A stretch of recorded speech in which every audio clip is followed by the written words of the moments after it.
look out of the window with all my heart, but I'll find love of the same sort and fall apart. Maybe we can be something new. Are you ready for us? 'Cause I'm ready for you. Are you ready for us? We can be something new. Are you ready for us? 'Cause I'm ready for you. Are you ready for us? To be something new. We'll follow where the wind blows and see the heights. Late walks to let go, taking the sights. Maybe we can be something new. Are you ready for us? 'Cause I'm ready for you. Are you ready for us? We can be something new. Are you ready for us? 'Cause I'm ready for you. Are you ready for us? To be something new. All honesty, we're slipping off slowly, so hold on to me. All honesty, we're slipping off slowly, so hold on to me. We can be something. Are you ready for us? 'Cause I'm ready for you. Are you ready for us? We can be something new. Are you ready for us? Oh, 'cause I'm ready for you, ready for you. Are you ready for us? We can be something new. Are you ready for us? Are you ready for us? We can be something new. Are you ready for it? Are you ready for it? We can be something new.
Good evening, ladies and gentlemen. It is Sunday, July 16th, 2017.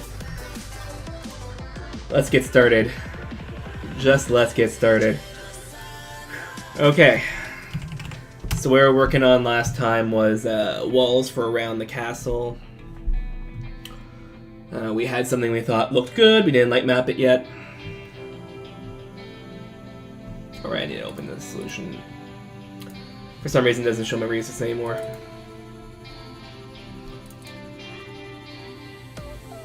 Long weekend. Oh, you can say that.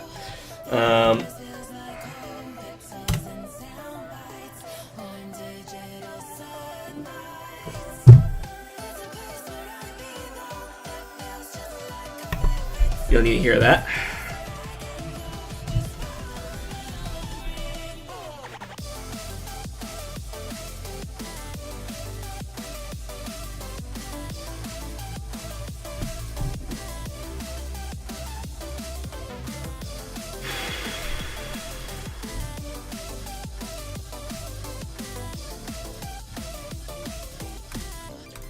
So yeah, let's look at what cross streams looks like at the moment.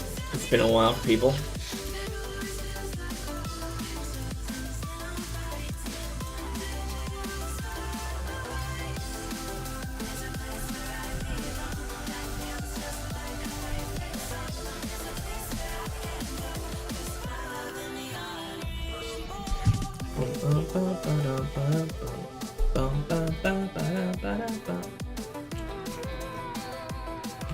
Okay, so here we are.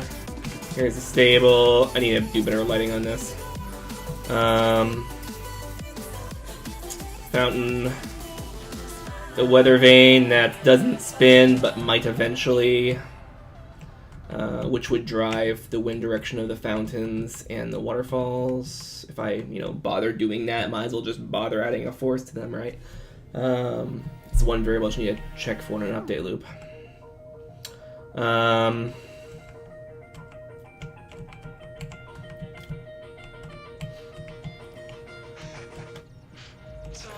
We need to do this. This is what we're working on right now. We're doing them in 2x2 chunks, which we're gonna copy a bunch of, and then we're gonna have this chunk right here be a pillar, and we're gonna have a mirror of that over here, and not a mirror of this because it's symmetrical. Just rotate it, right? Actually, we don't even need to do an actual mirror in Blender. We can just do a negative axis.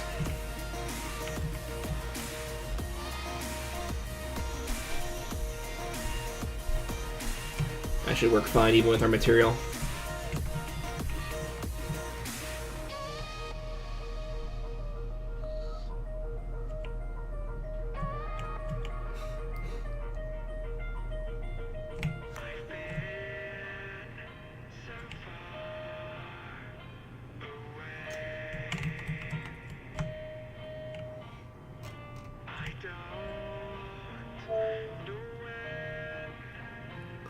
How long do I think I'm actually taking this big map?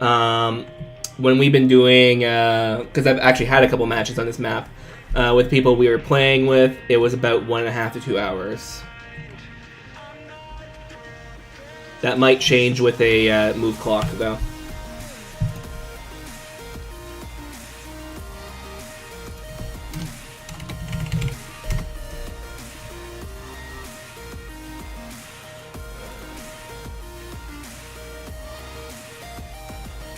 For a map that size with the number of pieces it has, obviously as you add more, well obviously, if you add more pieces it'll get even slower. If you add less pieces it's quicker, right?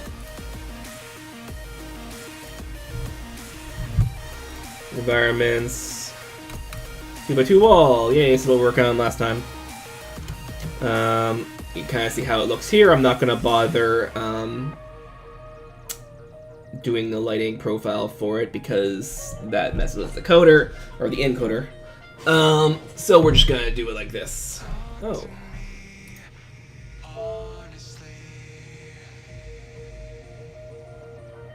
Okie dokie.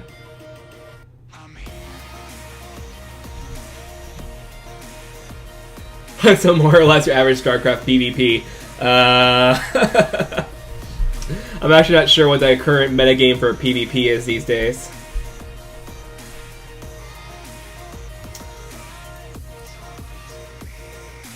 And it's obviously a lot lower polygon than we had originally because, well, we used Decimate and told it to only decimate non-complainer. well, doesn't make coplanar. So yeah, worked out good. Okay, now we need to add a few more.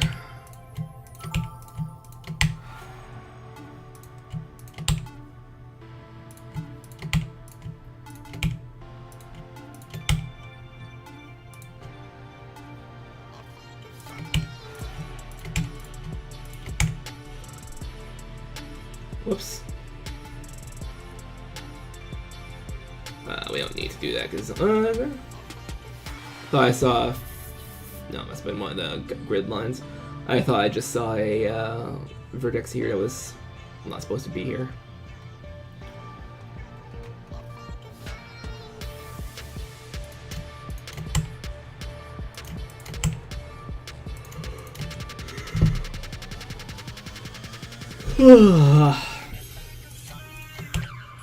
Sorry for the yawn, folks.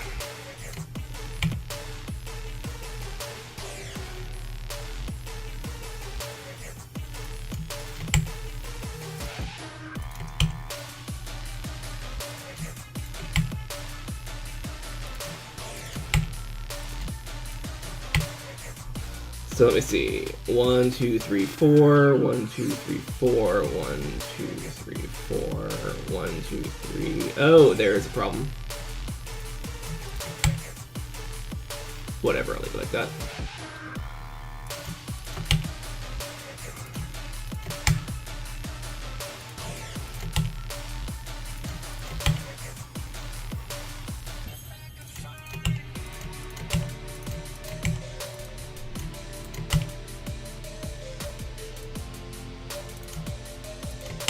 Just want to make it in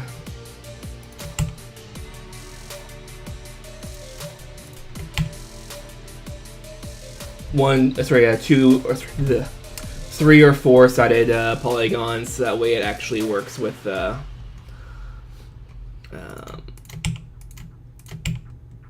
UV map. Sometimes you get weird ones where polygons end up going.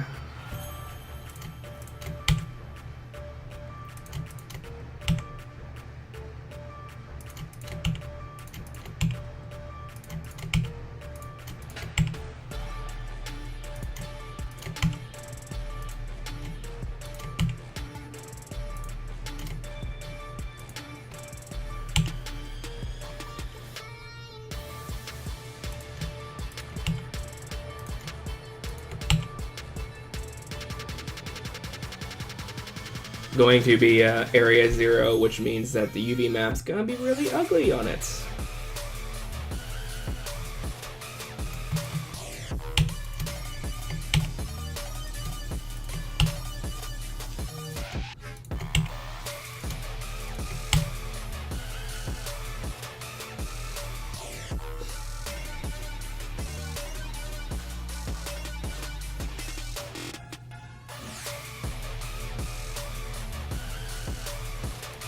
That's you, and then that's you, and that's you, and then I can grab these edges and dissolve.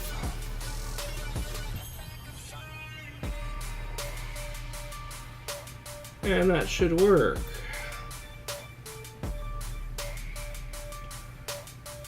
Oh, need to do one more over here.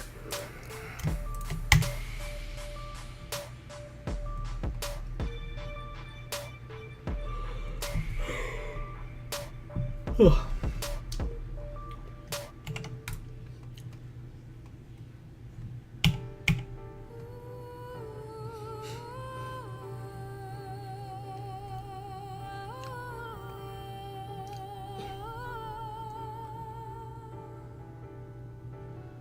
Okay. So now we need to find good places to create seams.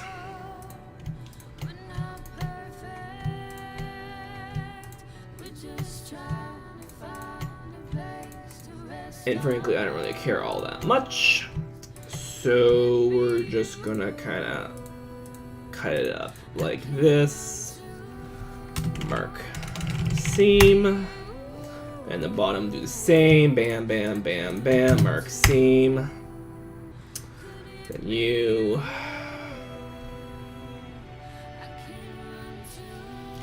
You know what? Let's just curve it up a bunch. I really don't care all that much.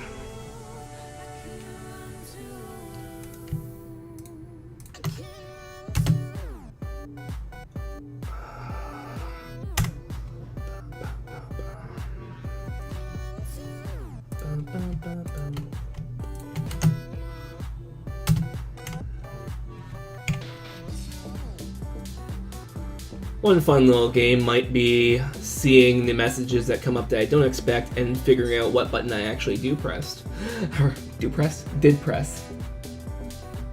Anyway, one of those days. Okay. Oh, wait a minute.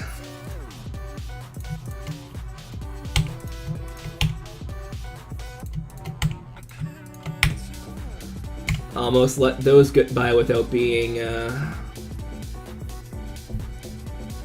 quadrangulated.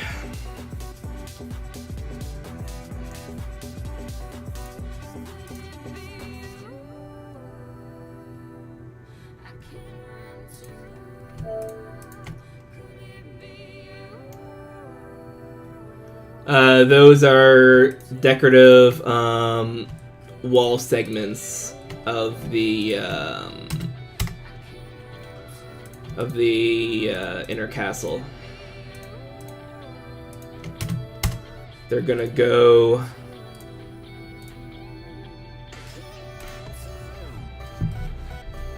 Can you tell me a little low energy today? I say low energy, low energy.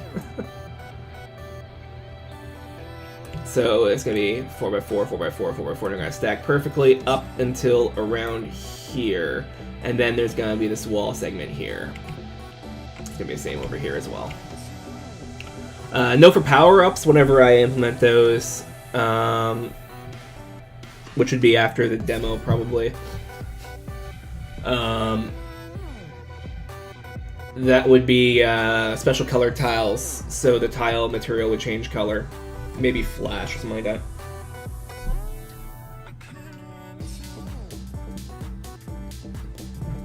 that. One way they could be used as an interesting mechanism is if I make them destructible. And I don't asset swap them later on. I might just build different wall assets for destructible walls. But let's say I use the same ones for some reason.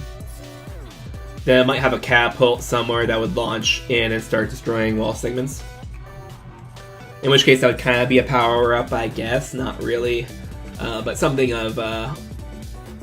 something more strategic, as you were saying. Actually, in that case, the wind direction might be kind of interesting for that. So you have to make sure you hit the same wind direction, hit the same wall segment, otherwise you're going to be playing the catapult all over the place. That could be interesting. It'd be a random element though, and I'm not too much a fan of those, but it could be funny.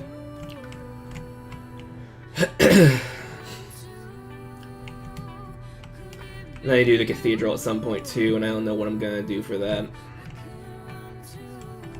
There's a bunch of things I can do, like if I have the camera nearby, I can just not render the roof. But then I'd still have to worry about lighting, although I can easily deal with that. Well, easily. It's something you just work through. It's not something you have to rethink. The better way of doing, like the more not robust, the better. I can't think of a better word for better. Way of doing it would be to actually have the camera force. That way you can only look in certain directions and come out a certain height. So that way the camera always stays underneath the roof, but you can still see the pieces and maybe even have it slant down a little bit. But that would be a bit more difficult because I would have to manually control that. Either by like adding cues in the level. I guess I could do automatically if I make a camera that is robust enough in all situations to know how to avoid obstacles, but that just gets even more complicated, right? Because you're not just solving the issue, you're solving it in a general way. You're solving all possible issues, right? Including the ones you don't have. Sometimes that can be good if you have a lot of issues. I'm talking about cameras. Like I said, it's gonna be a long stream, I think. Okay. There we are.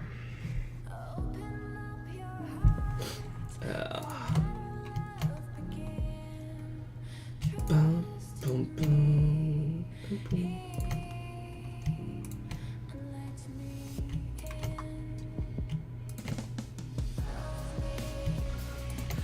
No, you. There we are. Mark seam. Boom, boom, boom, boom. Mark seam.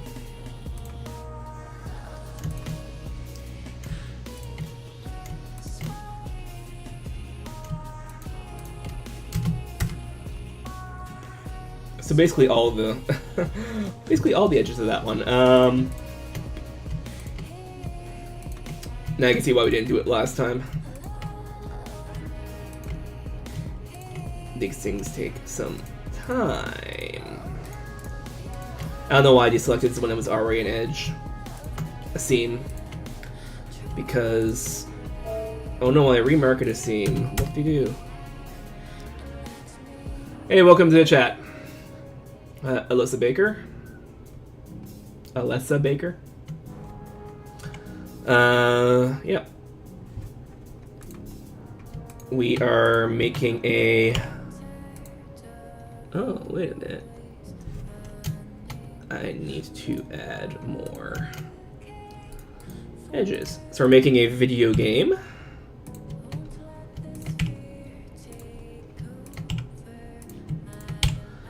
Which is kind of like chess, but on design levels. So as you can see, this is not an 8x8 grid. I'll show you what the game kind of looks like, though. So let's start up a game on the chessboard. So 1 versus AI. Kind of a weird looking chessboard. Yeah, it's definitely not. It's an 8x8 grid. It's a 64 by 64. This one's 8x8 though. And it's arranged like a chessboard, kind of like a Tron-y, holodecky sort of thing.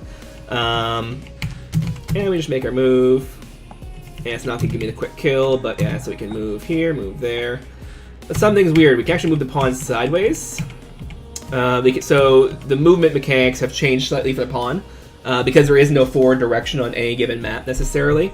You can move 1 space forward, 1 space back, 1 space left, 1 space right, or you can eat on a diagonal but not move.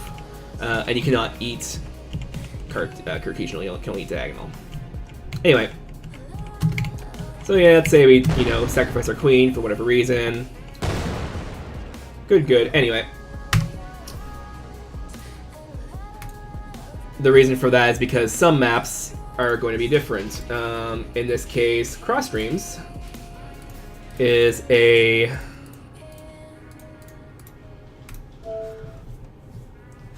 is a 64 by 64 grid, and I'll show you a bit more of a mechanic from it. So one thing I didn't show originally was the control range. Thanks. So everything has to remain within the control range of a control piece, which is the king, unless I make any error, like special units. But with just the 6 chess piece units, it's the king. So the king moves around, and their control range will... they're going to be a different chess piece that's unlockable. I don't know. I'm not even sure what I really want to do with it yet. So originally the plan was just have this be developed on stream until a demo, and from there we find out what the interest is, and we kind of build off in whatever direction. I could get a publisher contact me and say, hey, we want to publish it, and or buy it from you or whatever. And okay, that's one possibility. Another possibility is if the stream is very popular and I was able to get Twitch partnership or whatever. I actually did get affiliate, but I haven't been able to go through the tax process yet to set it up. Which is the same, because I really want to do the coding, but you need to have everything set up before you can do even part of it. So if this was popular enough, because I started doing this in 2014, no one was really streaming, game development at the time. Maybe some people were. Notch was at one point, but I wasn't sure how popular it would be, so we're gonna see from that. See, hey, if someone sees a game that's not developed entirely on stream, maybe that'll be what I do forever, right? But you know, it hasn't been too popular, so we'll see about that. Oh, thanks. UE4.live, nice. Yeah, so from there we'd see what would happen. See if people would just want to play the game, or if people will watch a stream, whatever, right? So we're actually getting very close to that, even though it's been like 2.5 years later. Yeah, so here, the idea is that everything is based on control range. Chess pieces are animated would be cool, yeah. A lot of those things will happen after I... So the idea is that proof of concept, we're going to be releasing it. Everything's going to be done on stream. It'll be on YouTube. I am behind in some videos, I realize that. As you see, as I'm moving the king, the control range is changing. I can move up to the end of the control range or an obstacle of some sort. Like I can't move into the water. Let's say I move it a little bit further. Now I'm going to be in range of this knight. So I can select it, but not its other friend here. So how it works is, in order for a move to be valid, the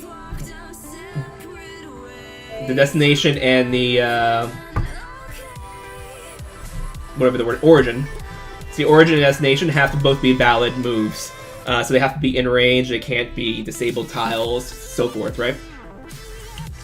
But if that, even if you jump over invalid tiles, that's no problem. You can do that whatever you want. So if I move one more in, then this will be in range, so I can, you know, move my pieces out. And this map actually has 3 spawns, so I am the 6 o'clock spawn right now. Spawn 2 is the 3 o'clock spawn over here. And it's identical. The entire map is split diagonally. Everything in 6 o'clock spawn is diagonally symmetric with everything in the 3 o'clock spawn. So if you want a competitive play, that's probably one of your good game modes. And the idea is move your king into range of floating pieces. Oh, by the way, I gotta show you the waterfall. There we are. I put a little bit of thought in the art style eventually, although people watching realized it was like 2 weeks of thought. Like 6 episodes of thought and a lot of trial and error. Originally wanted to do something like a Mario Party kind of art style.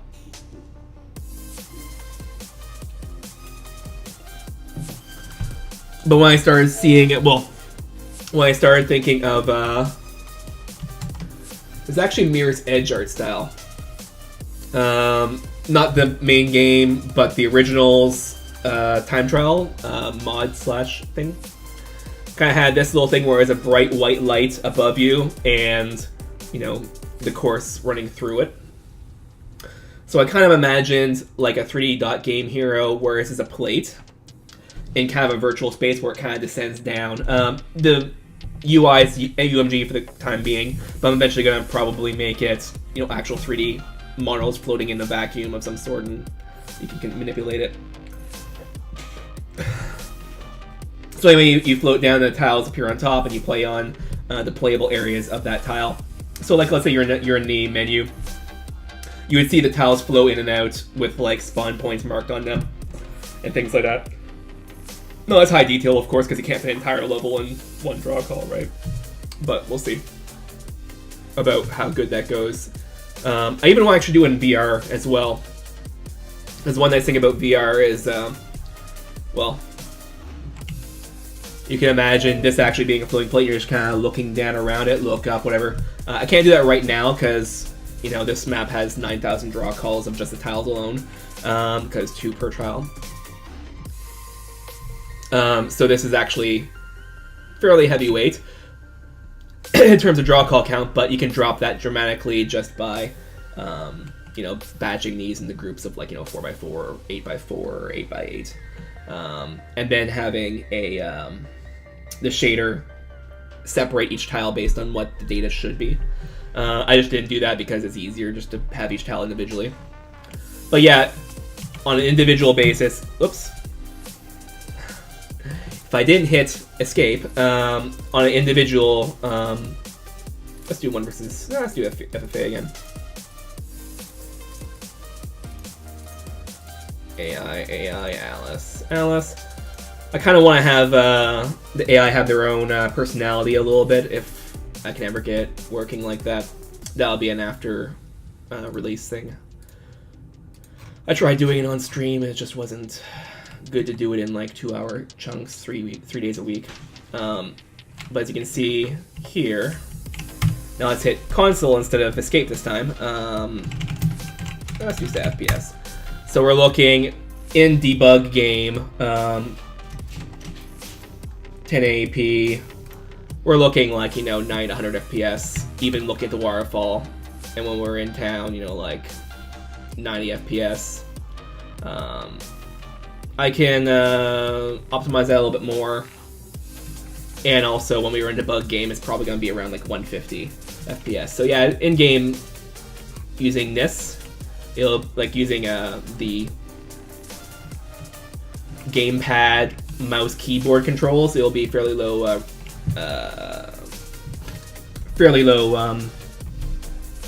resources, I guess I can say.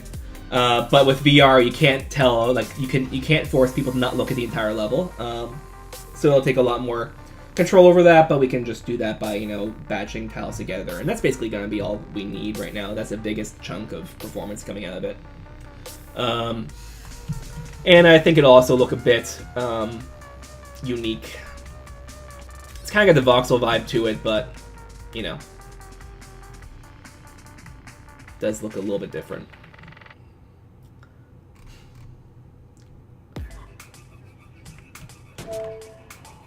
Is there fog of war? No. Like actual chess, the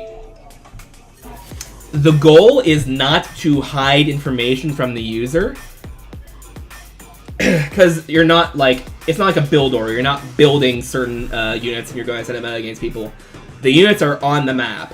There might be a spawner of some sort for like a level event or whatever. For the purpose of this game, I want everyone to be able to make the best strategic decisions on unit placement, and therefore they can see everything in the map, right? So there will not be fog of war. I do not intend to have fog of war. I might add it as an option later on down the line to see how people play, but I will probably not make it default unless user feedback says, wow, we need fog of war, right? I know fog of war makes a lot of games better, especially like, MOBAs or RTS and so forth. But I think that in this case, because it is kind of based on the chess mindset, that fog of war, since unit position is going to be so important, fog of war probably will be a hindrance, right? The bigger surrogate for fog of war would be king range or control range. And I'm not going to let you know what any given opponent has for their king range, unless you're host, because server knows everything.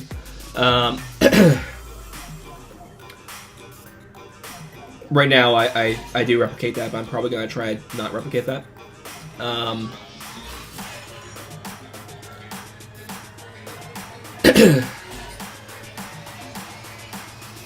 So the point will be you having to estimate, like if someone puts their queen in line with your king, can they reach it? I don't know, right? And that'll be kind of the thought of like, can they reach it? Because they may have played a power up that lets them expand their control range, right? You don't know. So that will have some sort of almost fog of war kind of information asymmetric or asymmetry. But otherwise, yeah, everything's going to be visible on the level. So you can see there's 2 pawns, one there, and a rook, and another rook over here. The third spawn is in the castle. They have quite a few units. 2 kings, 1 queen.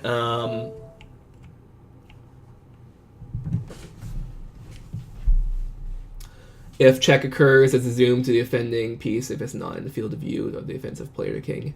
As it stands right now, I am not informing people if their king is in danger. There are a couple reasons for that.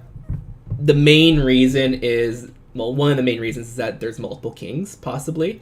Like in this case, they have 2 kings. Do I want to tell them check for each one? No, if they lose it, they lose their ability to send off a detachment, right?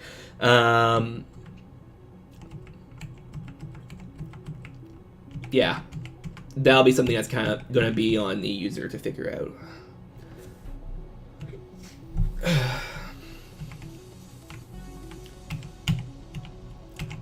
Again, unless user feedback says otherwise. There's nothing saying I can't make a, you know, special, you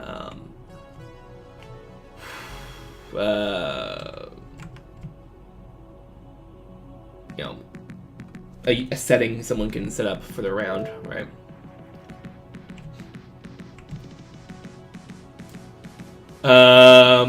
On the levels we have right now, no.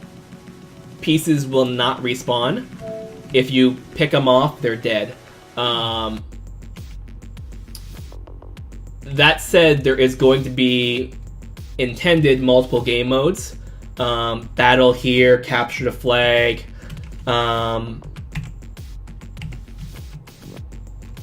Yeah, things like that. Siege would be the other one as well. And let's say on siege mode, there would probably be a response for the attackers, not the defenders. So it's like you have to defend so many waves of units. I can also see like a horde mode sort of thing. Yeah. So that's as it is right now. I should also mention as well that all this is not geometry, it's just a material effect. There's flat polygons.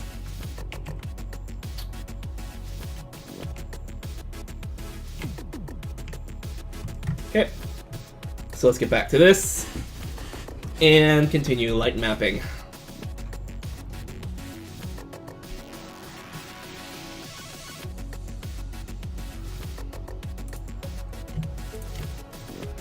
I don't know why, but this song gives me big Mirror's Edge vibes. Probably the little boop.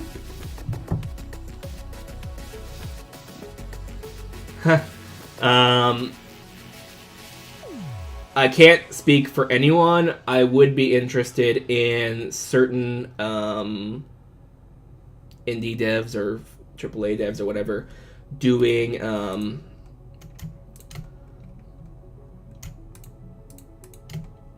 you know, licensed or reference pieces. Yeah, that'd be funny.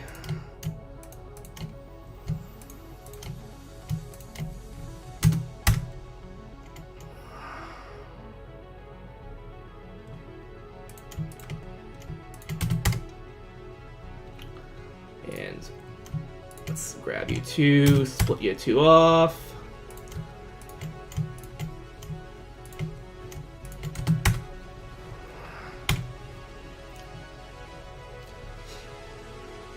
Okay.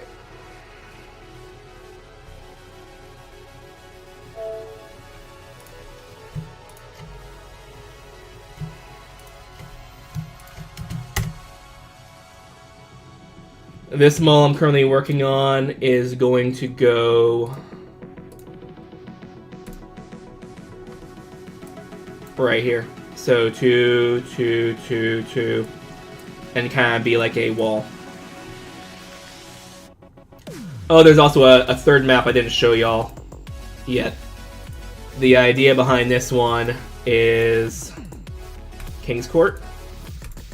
As you can see, there's more than just 1 or 2, or it's like 2 or 3 spawns.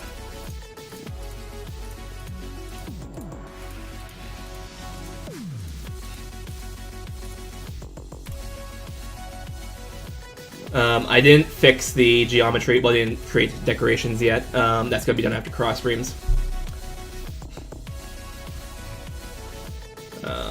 Here.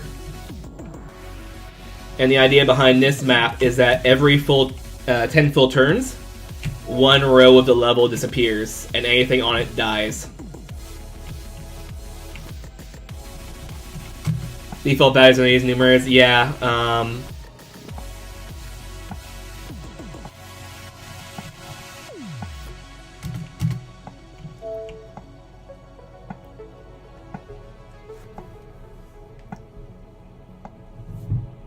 The AI doesn't know about it yet, so the AI just thinks that all levels are gonna, or all tiles are equally value, apart from, you know, ones that are in range of killing or whatever. So it's easy to win against AI in this. I think the only time I did is because I was bored and I wanted to stop it. And I want to show the loose screen.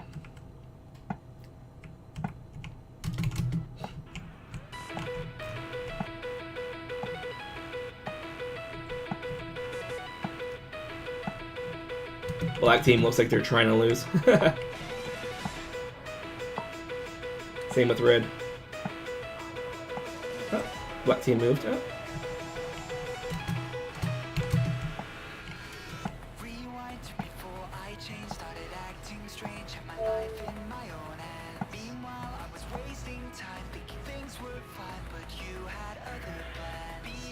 The laying makes it a little hard to see the tiles. Yeah, that'll be different when you have when we have a bottom on it. The chessboard level, I also admit, is a bit difficult to see.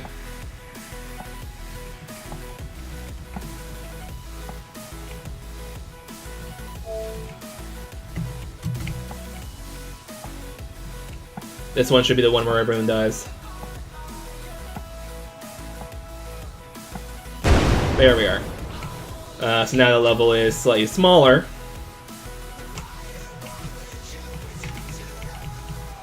And the biggest part is these four here. This locks people out of the center, so as soon as you get center control, it's very easy to keep center control. Unless people force you to trade.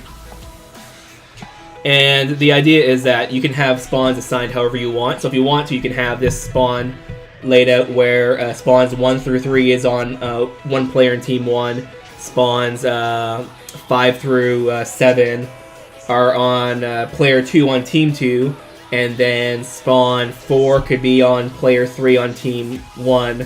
And spawn 8 can be on player 3 as well on Team 2. So you have one player griefing both of them. If you want to set up your game that way, have fun, right? You'll be the one cursing on each other on Skype, right? And you see how it plays.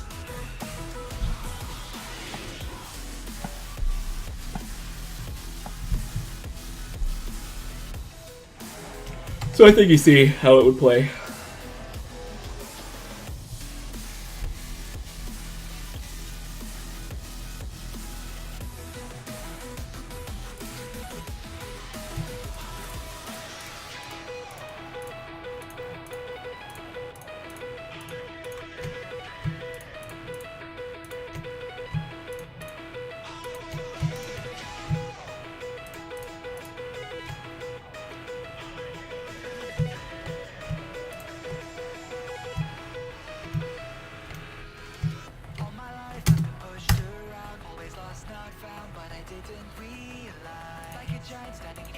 You know what? Whatever.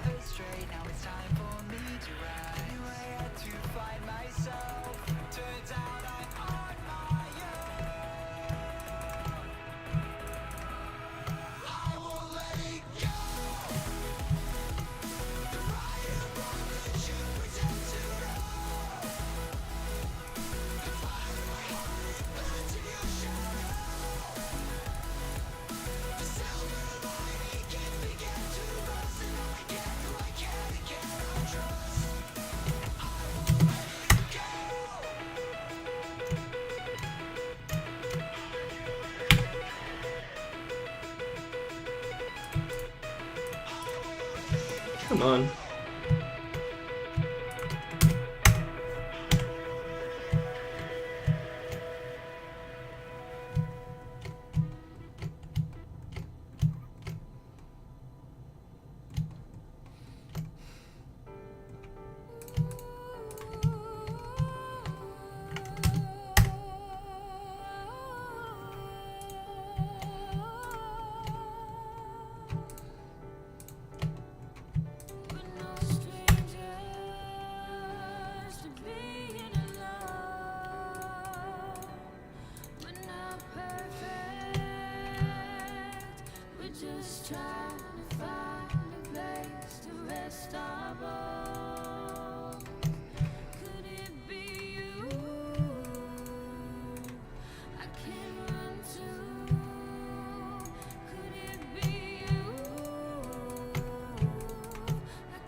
Let's see, did I do that?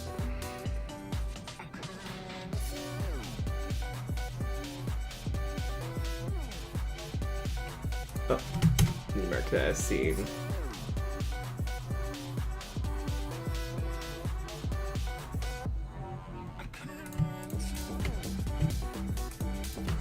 So what we're doing right now is we're marking the seams required for light mapping.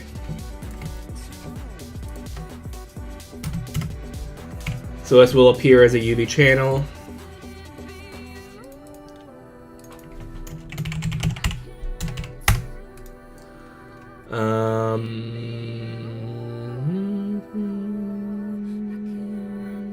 They do these guys here. So we're trying to take the faces that aren't going to be coplanar. Because we don't want to split up too much. If it's the same plane, we want it to be all light mapped together so we don't have any weird seams. But on the like 9-degree edges, if it's a seam, it's fine. Chances are you're going to have different lighting on those two edges anyway. Good, good, good. Okay, let's grab all.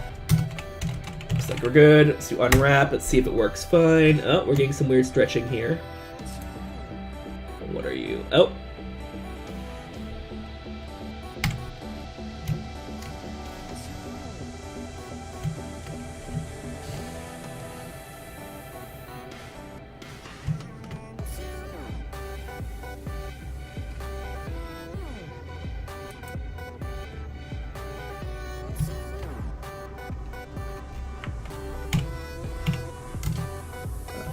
Doubles. Oh. One are causing you to be confused.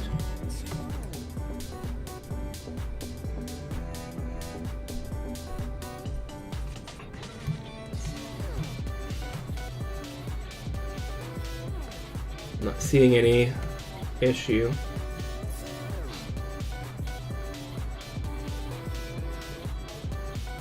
Unless there's any, like, almost degenerate faces.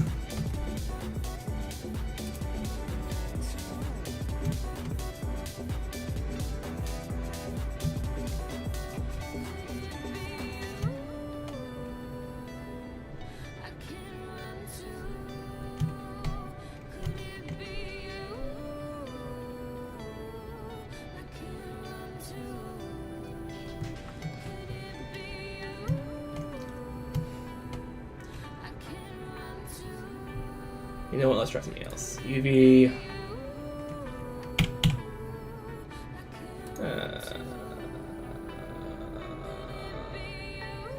Oh no. Okay.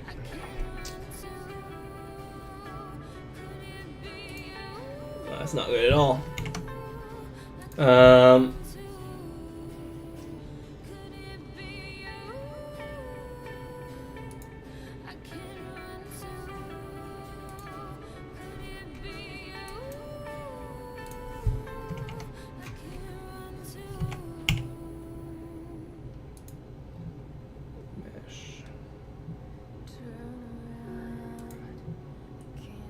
Area margin is 0.01.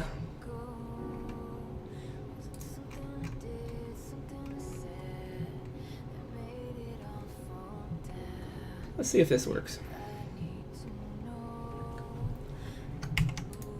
Spend all the time light mapping and be like, oh, let's try an automatic one. Oh, looks like it works. Good, whatever. Why not? Contents. Selected objects only. Don't re-import all the level geometry into the scene because that'll be terrible.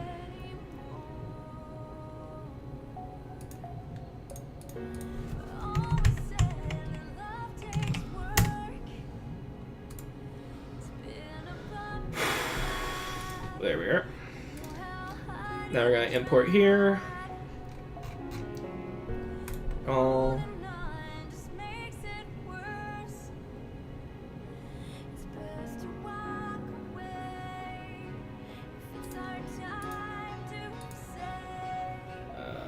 Cross streams.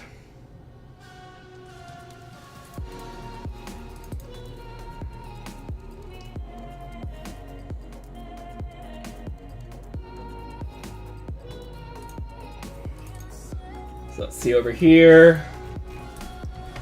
See how it exported. Looks like exported fine. Now let's see the UV channel for channel 1. Looks kind of good. So let's place one in the level.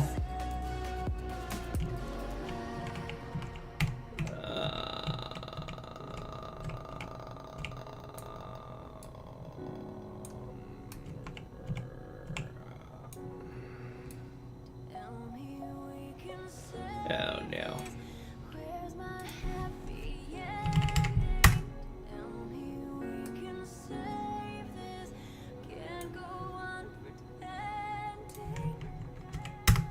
Here.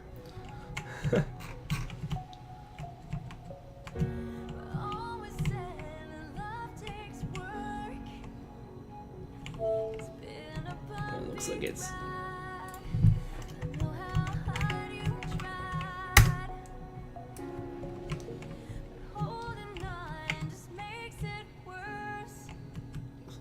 perfectly lined here. Good. Negative 220 sounds good. Now let's see how it is in light map density. So, optimization viewport, light map density. Looks like it's not all stretched or anything like that. That's good.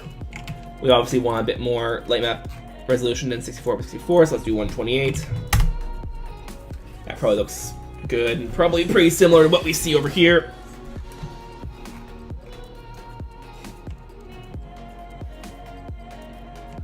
Yeah, pretty similar. Okay. So that looks like it'll be fine. Let's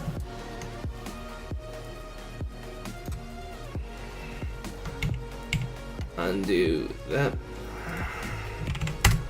And let's move it to scales of 100.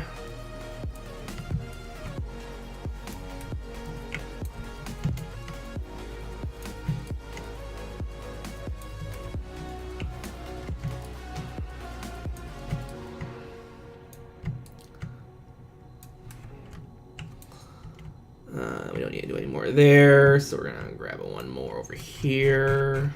Rotate 90.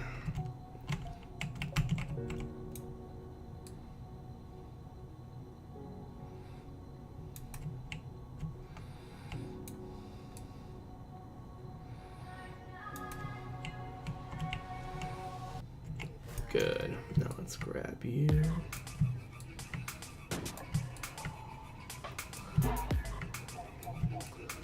I was smart to apply the material before I started duplicating them, but I'm not smart.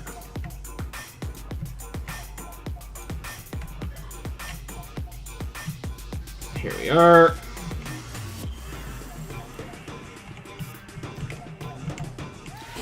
Now our material.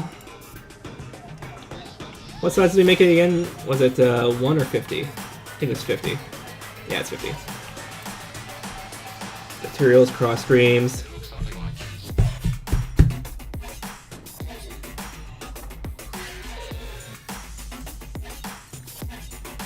Okay. And voxel inner wall. Let's open it up. Box size is 50, which is what we want. And it looks aligned on, not on all axis. Close, but not all axis. So I need to move V on the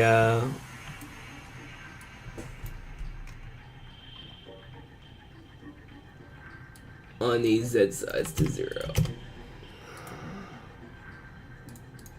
And there we are. Cool, now let's apply it multiple times.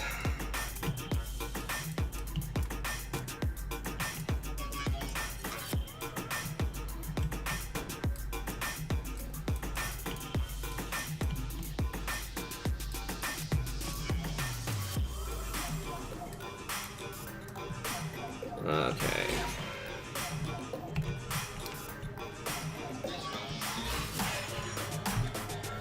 Save.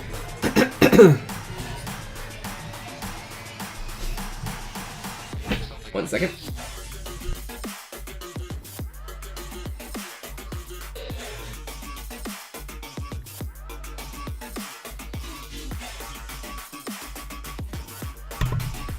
Okie dokie. Now we're going to, yeah, we're gonna run a light map build. Why not?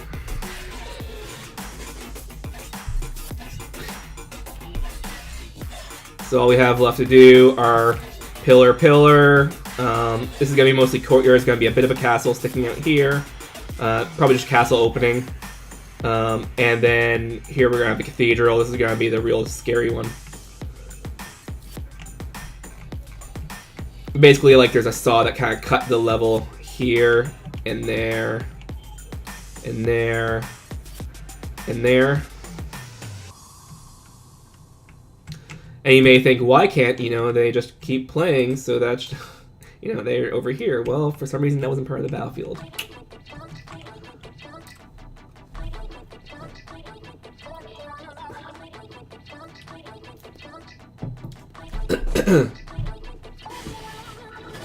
Any snapping tools like in Blender? There are some snapping tools, mostly too, like increments and stuff like that, though. Oh, and I can actually make new ones. Forgot about that.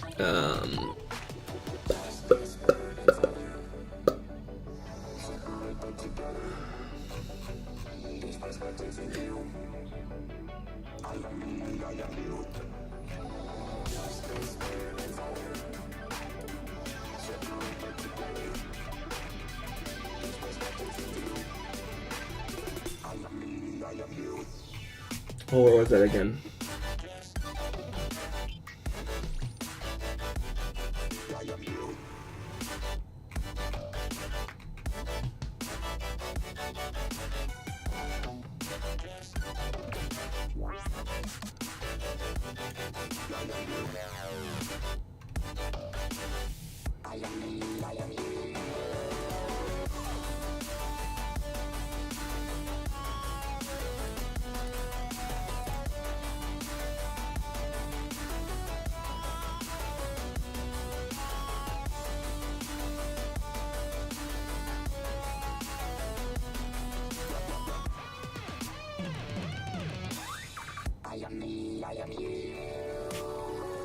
Attention citizens. Please commence routine 1399. Proceed instantly to the center. Thank you.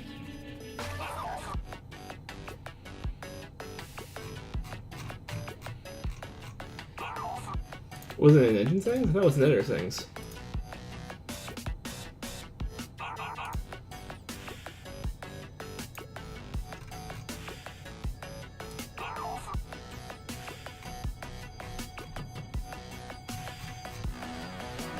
Here we are. Yeah, no, it was an editor settings. Sorry. So this is the list of the snap sizes. I can add a new one if I wanted to, or change one of the existing ones. So it snap on the 300s, which is what a tile period is. We left it as a variable, but for some reason we're only gonna choose 300 because I guess it makes sense.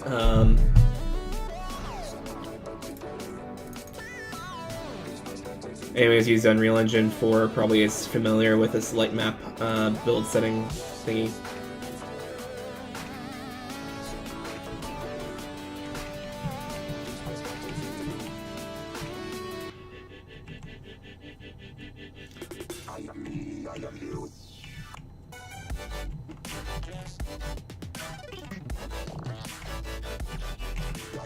As a matter of fact, maybe for the castle, all I'll just have is like a couple pillars and like a red carpet. Maybe that's all I'll ever actually do.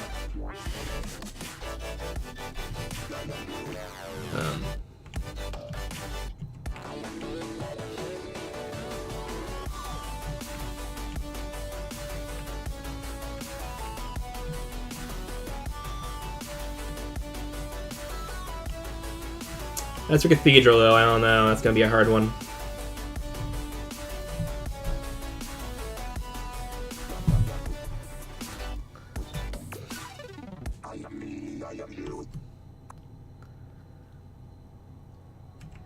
turn around, I can't see your face. Tell me, where did you go? Was it something I did, something I said that made it all fall down? Baby, I need to know, 'cause I'm losing my faith. And the more I give, the less I get. So tell me we can say Get a little Fresnel effect when it's down here. the ending can't go on pretending. Starting to lay maps a little bit. Always said love takes work. Been a bumpy ride. I know how hard you tried. But holding on just makes it worse. It's best to walk away if it's our time to say goodbye. You see the size is a little bit taller.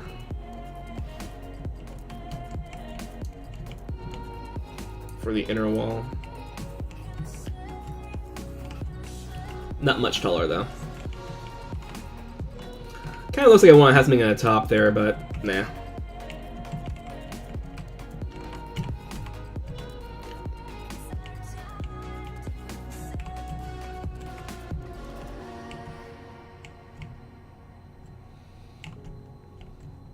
Yeah, that's probably what I'm going to do is I'm going to have just the mouth of the castle where you have the pillars and the opening there. I might change that for the actual game whenever I go around, but for the HBO demo, that'll be good enough.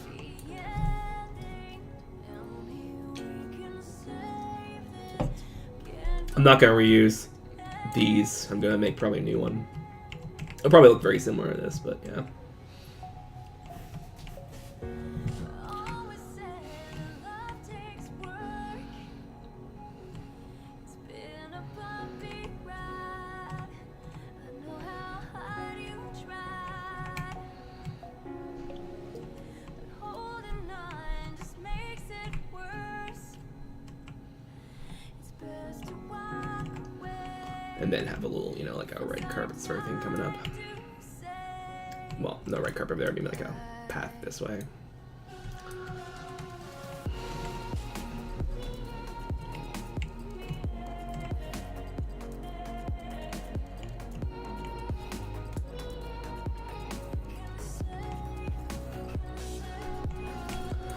So how was everyone's weekend? Someone asked me, and obviously I said it was busy, but other people, no one ever responded as well. So, excuse me.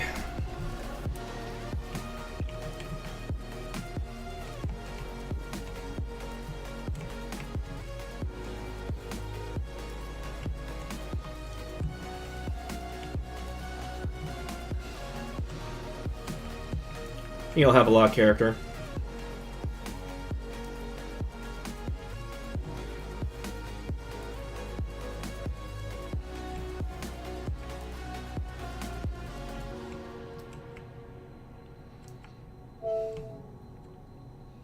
Oh, you've been waiting all weekend for this? Glad I'm the highlight of the start of the week.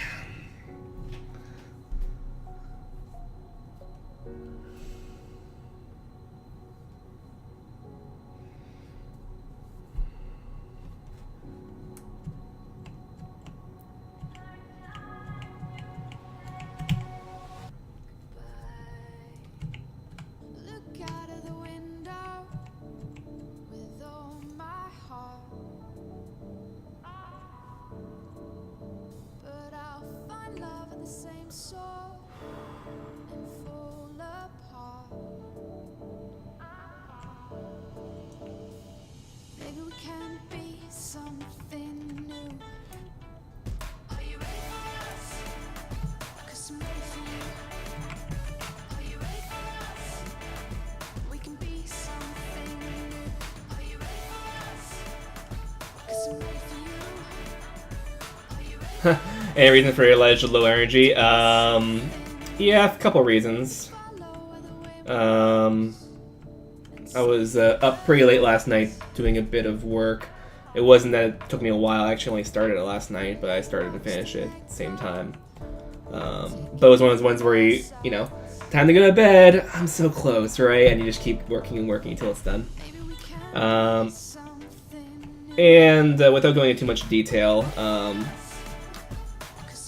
there was something that just happened a little while ago regarding a potential job opportunity that I was waiting for, and apparently they emailed me before I started looking for it. So I was waiting for an email that already came, and I felt terrible. So, and that was like 10 minutes before the stream started. So yeah, I was a bit panicked. I'm not gonna elaborate any further than that, of course, but you know.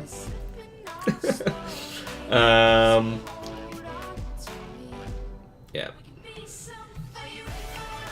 So I felt like a huge jerk. Yeah. A huge panic jerk. Oh well.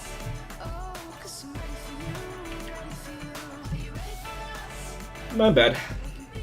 Hopefully it'll be something you can laugh off. Anyway.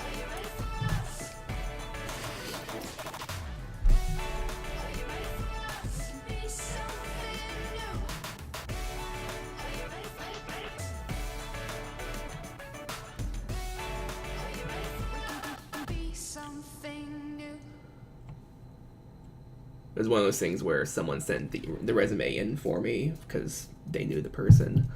And the person got back to me before the person who sent the resume told me. So I started looking from the time they told me they sent the resume, but it was already sent. And somehow I didn't see it originally.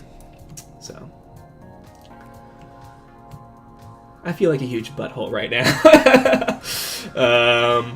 But again, let's not elaborate too much more on that.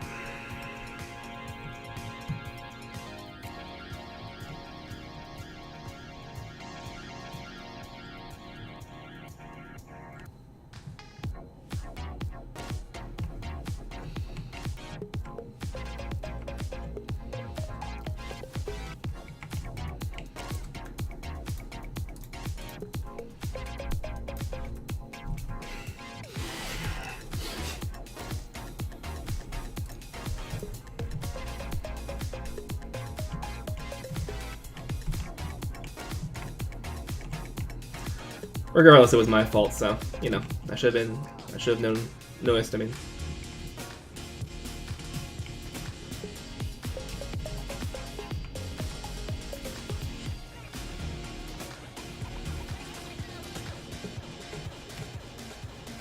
But, you know, when you're not, I mean, can't be so mad at myself when you're not expecting an email, you know, but yeah.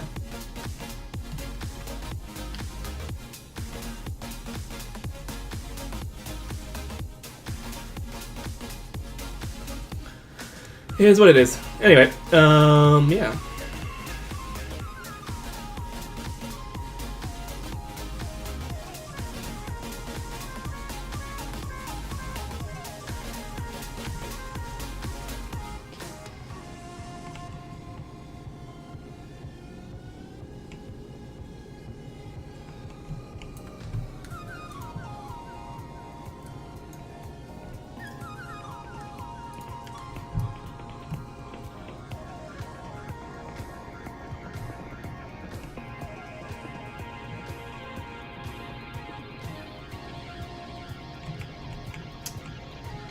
My bad.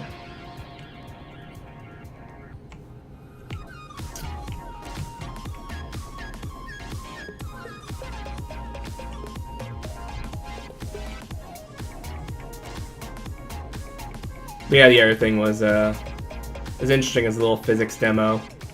Someone asked for me to go and diagnose their physics issue for them in a video game, but they weren't too clear. They were busy.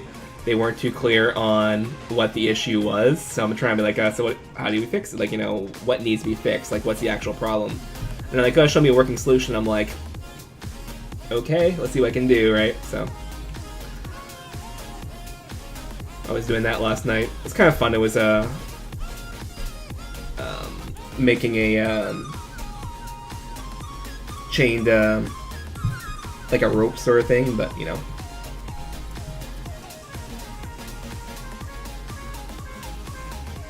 So I did. I sent to them. I'm like, if this is not what you want, you know, elaborate. But yeah.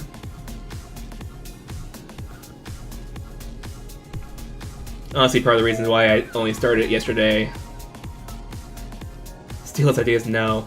Part of the reason why I started yesterday is because I was not really sure what they wanted me to do in the first place. So I spent actually a couple days, not constantly. I was helping a lot of stuff as well. I was doing a lot of work otherwise, but I didn't start until yesterday because I was like, I really don't know what they really want me to do, right? So I was kind of thinking of all the possibilities, whether I use Unity's built-in with Unity Engine, whether I use Unity's built-in tools, or whether I want to actually make a one-off solver from scratch or whatever. There's pros and cons to each of them, but I didn't know what it was going to be integrated into, so I couldn't tell what would be the best. So I'm like, let's do the most straightforward way and see what happens.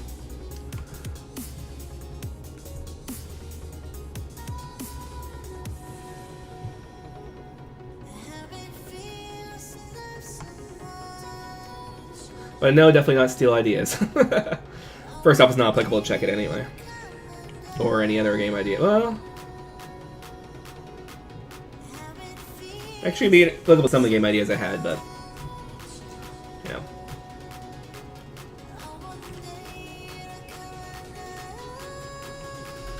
And even then, it's just rope solver. It's not exactly like an idea. You know.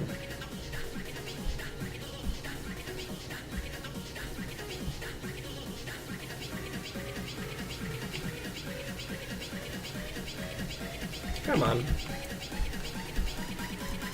This is where I start picking up speed.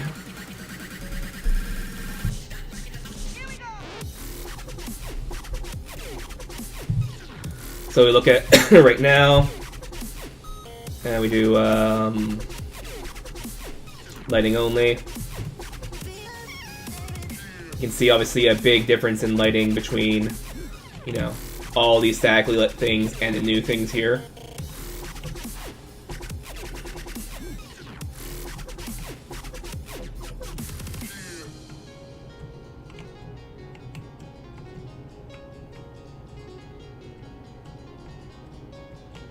That's because of how the big light emissive up here works.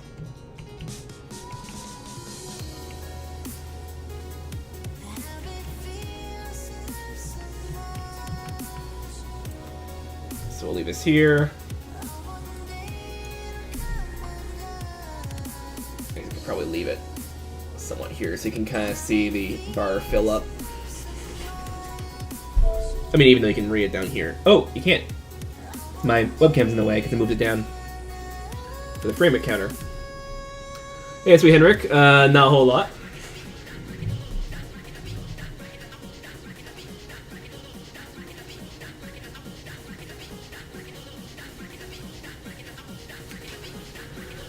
Yeah, so I feel terrible about that email thing, but, you know.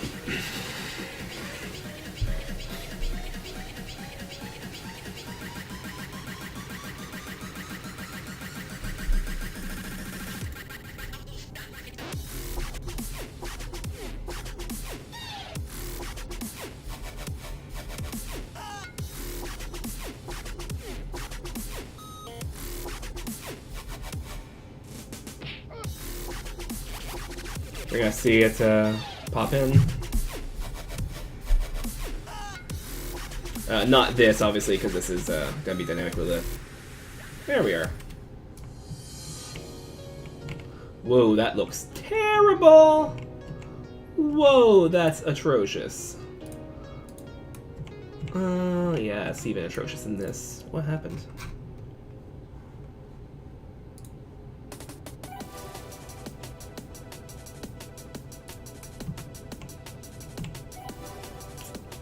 Guess I need more resolution. We're not gonna deal with that just now, but holy crap, that looked terrible.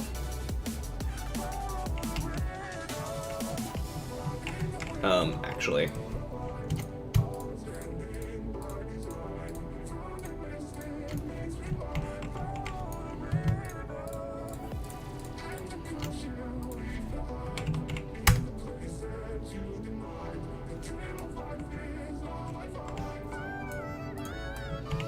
not gonna bother light mapping. Oh, weird. It looks like it actually carried over. Should have actually dumped the lighting. Right here. Oh, I did dump the lighting. Oh, it's dynamic. Okay, cool.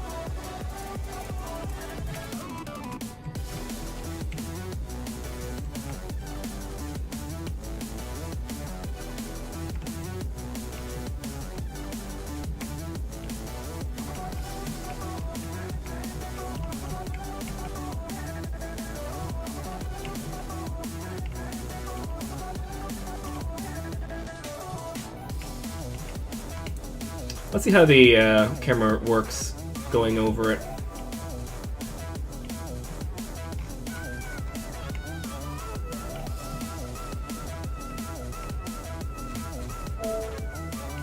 Hey Big O, welcome to the chat. So if I make it just go a little bit taller, that'll be fine.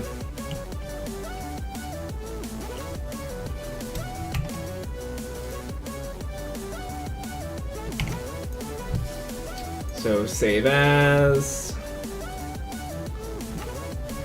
wall power 4x. Yeah, sure, why not?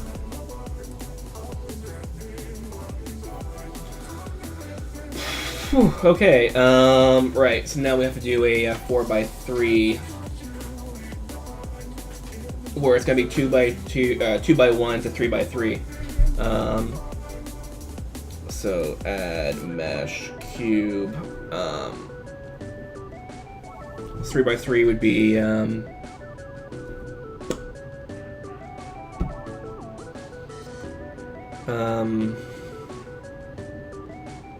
so 3 times 3 meters would be 9. 9 meters, 9 meters, and what was it? 10 meters.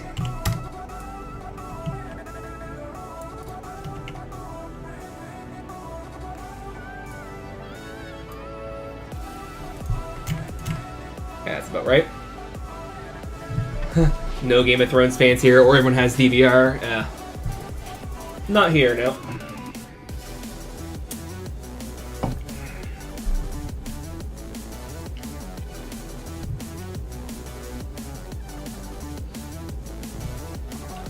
Okay, now I'm going to have to go in edit mode, subdivide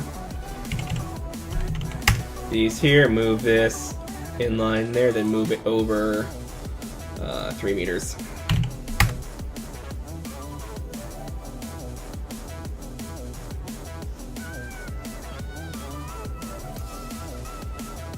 I should leave it there. What am I doing? Which means I can then extrude you out 3 meters, and that will be the wall segment I have here.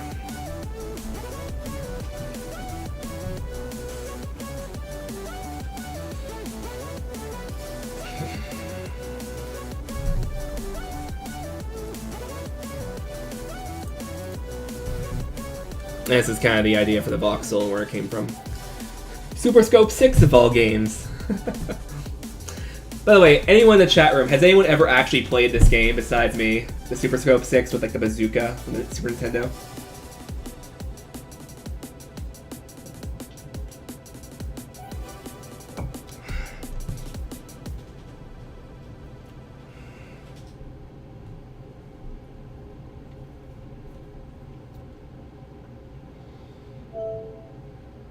Oh, you play it one time? Awesome. That was Durs, by the way.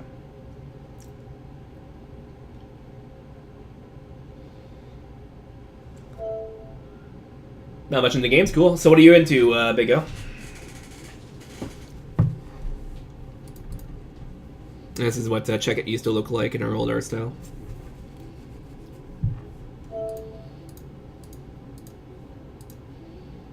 I think it actually looks a lot better now with the lighting, particularly the gold. I think the gold looks a lot better.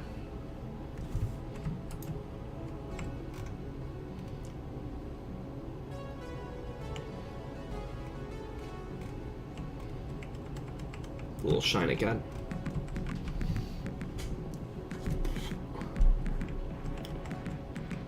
Oh, that's all you used to do? Oh, okay.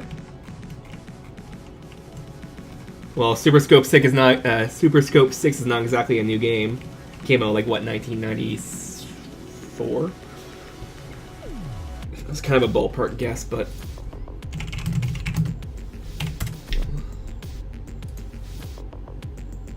no, 92. Weird.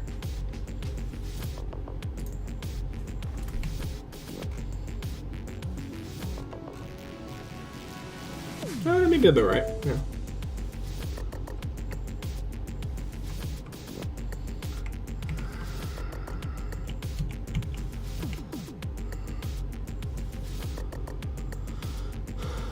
Really to try to pick up some Swift and some art kits.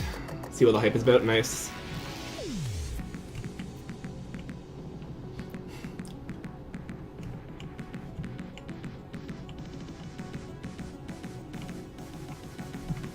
This is gonna be one heck of a tower, of a turret, but okie dokie.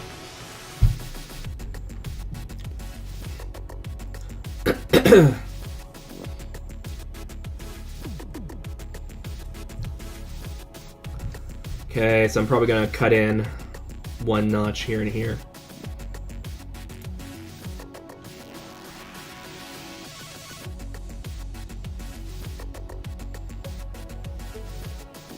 Or maybe not.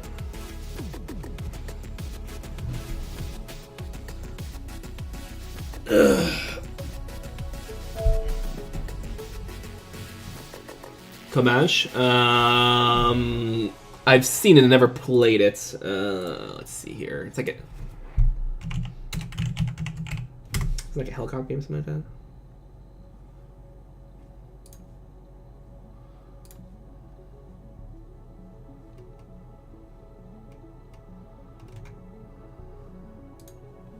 Yeah. Helicopter game from the DOS era. Voxel technology. Nice.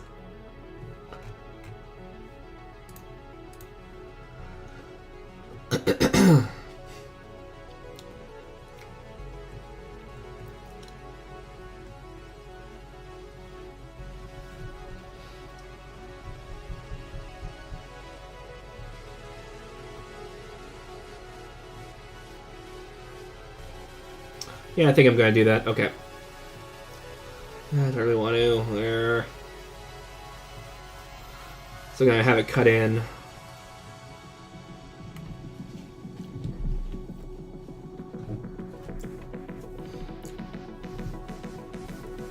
How am I gonna do this?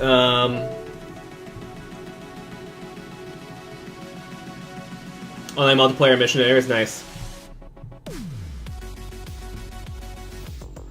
Oh, I know I can do.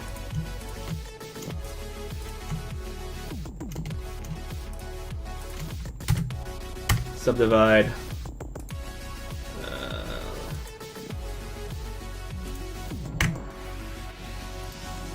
No. Delete only edges. What? No. Dissolve edges, sorry. And have you go over here, then pull back by 0.5 meters.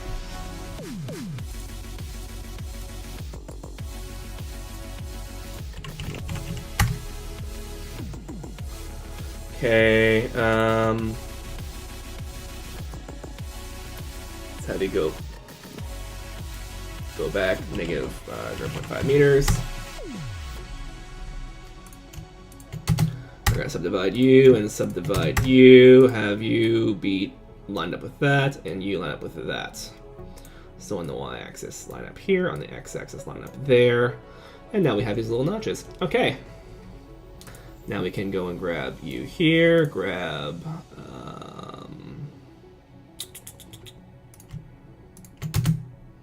subdivide there. Let's go negative 0.5 meter.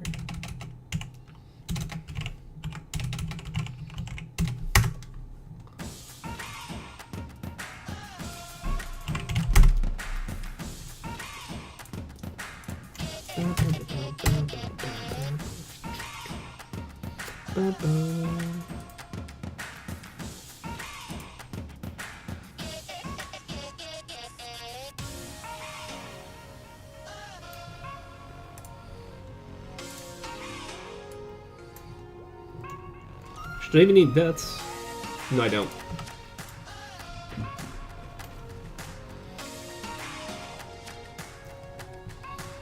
There we are. Okay.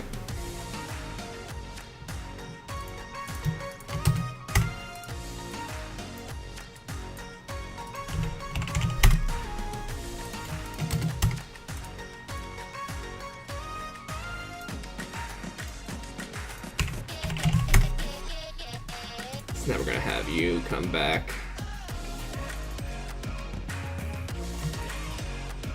No, not you. Come on. There we are. So you're in line with that there. No, so you're in line with that there, and in line with that there. That's what I'm trying to do.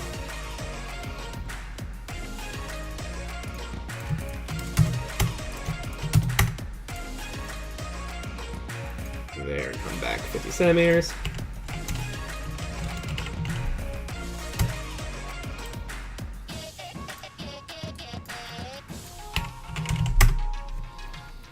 Now we're gonna have you come in like that, but go here on that axis and go here on that axis. Here we are.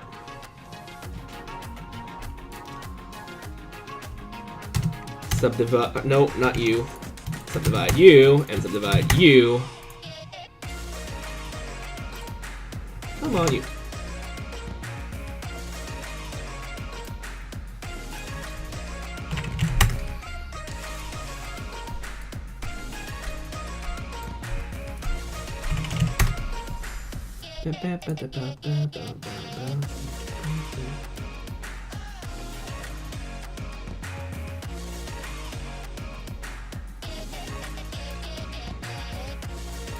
I guess I could have it overlap the edge momentarily. I guess that wouldn't matter.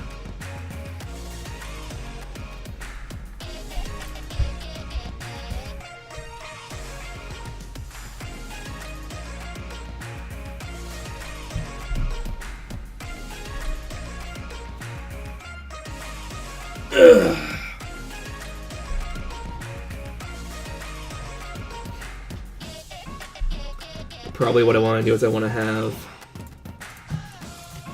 you, and you. I'll need to do that anyway for texture mapping, but have you come up by 50 centimeters. What have we been doing? 50 centimeters here. Not world position. Then come up another 1 meter, sure, why not? But then have well, what's that command to extrude out, but not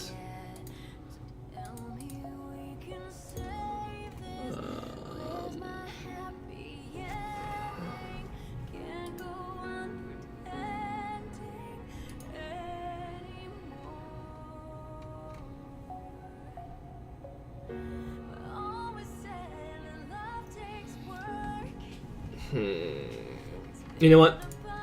Let's do this here. So, boom. Have it be 50 centimeters. 50 centimeters. 50 centimeters.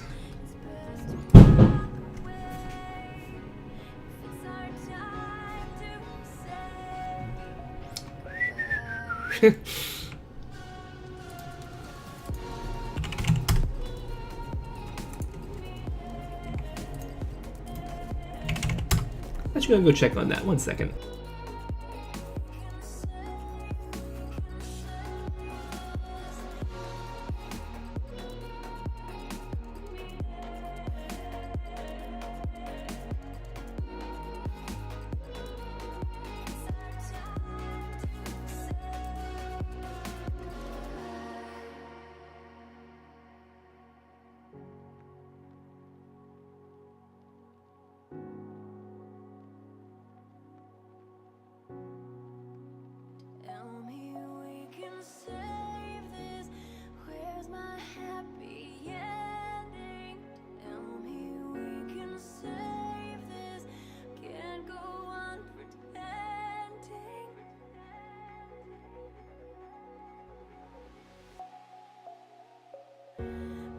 Yeah, it was okay.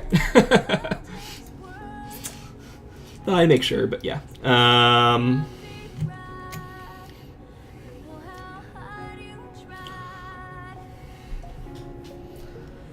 Okay, so let's, you know what, let's do it the crappy way. Delete faces. Delete faces. Delete faces. Delete faces.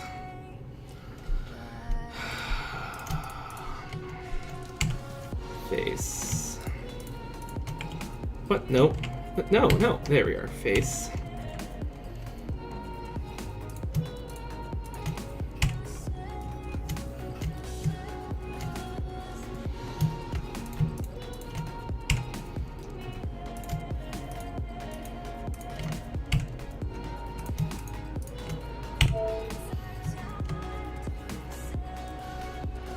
Does Blender include all particle physics, fluid simulation stuff, or I sell plugins for that? Blender, pretty much if you need something done in Blender, they'll do it. There are some plugins that are available. A lot of them are free. Probably the vast majority of them are free.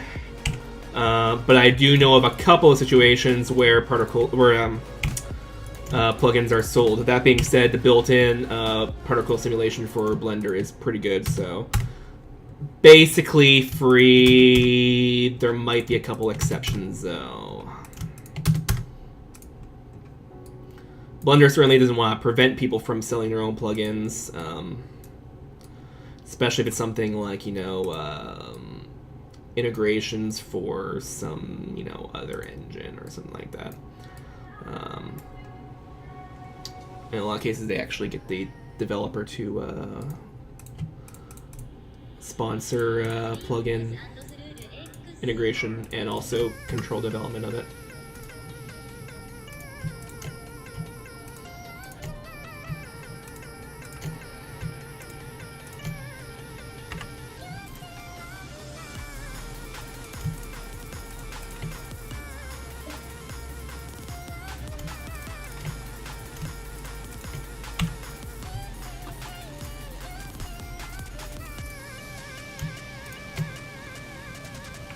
J,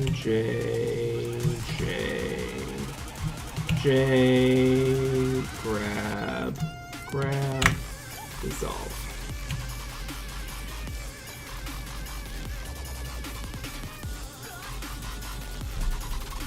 And then let's actually do an inset face here.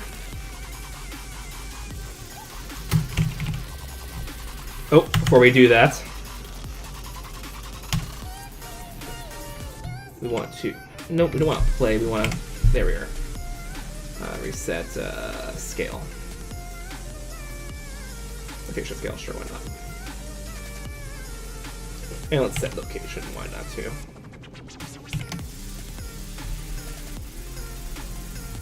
Okay, now we are going to go into edit mode here, inset faces. Now we can have it be 1 meter.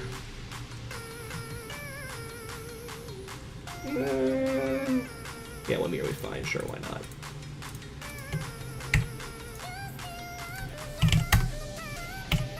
And again, don't worry about how the faces are arranged.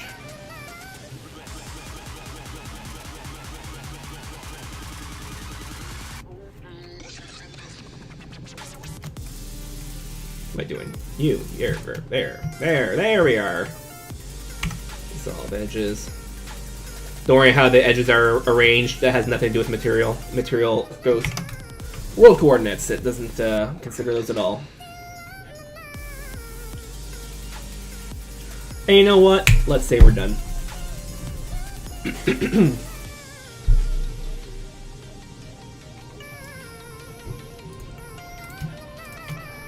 Grab you, grab you, grab you, grab you, grab you, grab you, grab you, grab you, grab you, and everything else should be good. Okay. No, you need to go there.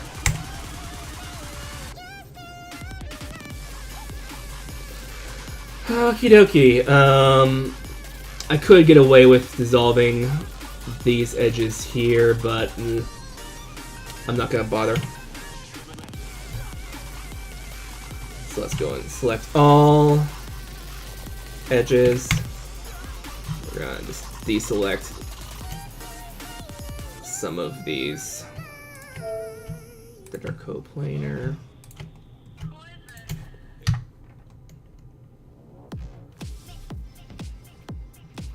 And that's just because it's easier to select or deselect than it is to select on this one here.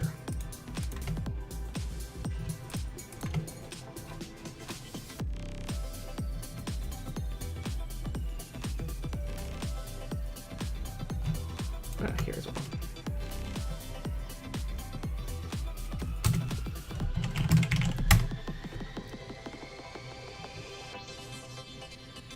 There we are. Okay, now we're going to create two UV maps. This one we're going to call light map.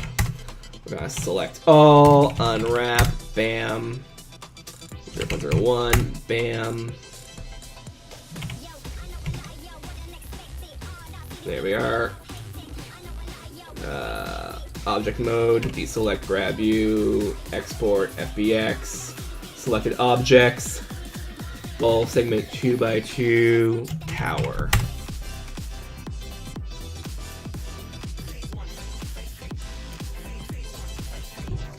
Import, import, sure, why not?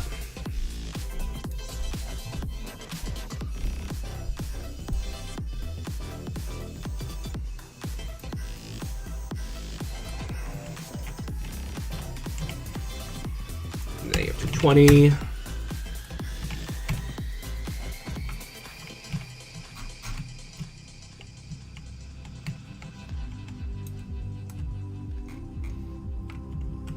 Since this is, let's do rotate 180. There we are.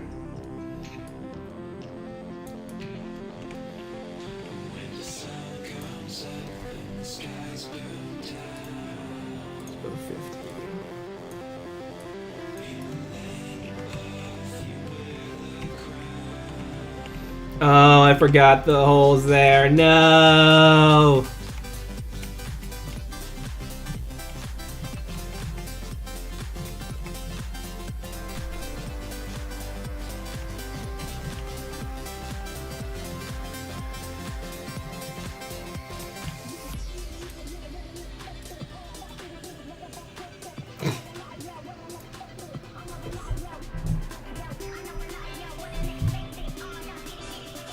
Oh, geez, what? Okay, sorry. So you create a model in Blender, exports an array of coordinates for vertices and faces, highly important Unity and Real. Yeah, so exports FBX, so which is basically, there's a lot of data going between models, but it's vertex data, it's UV map data, oftentimes multiple of them, and like in this case, there's two different UV maps. One for material, one for light maps. Light maps are designed to be UV channel 1 on Unreal Engine. There's also, like, you know, other data as well. But the one that we concern ourselves most with is the two light maps and the geometry. You can also send in materials and stuff like that, but we don't. Animation data, we don't, because they're not animated. I mean, with skeletal animations, rigid body is done in game. We could do rigid body in Blender, but why? Right?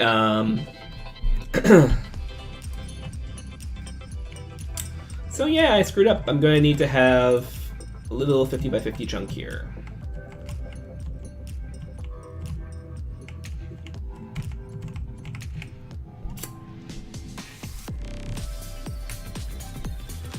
And you know what? Instead of light mapping this, well, I can't do it anyway. Crap.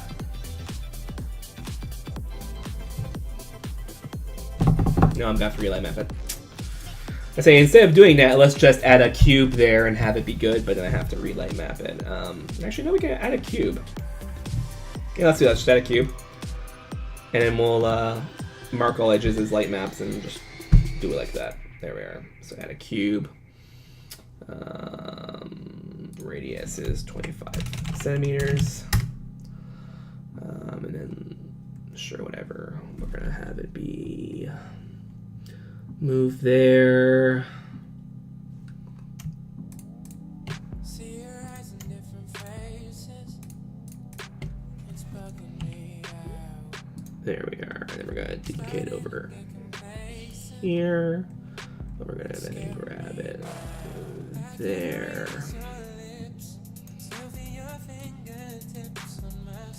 50 centimeters.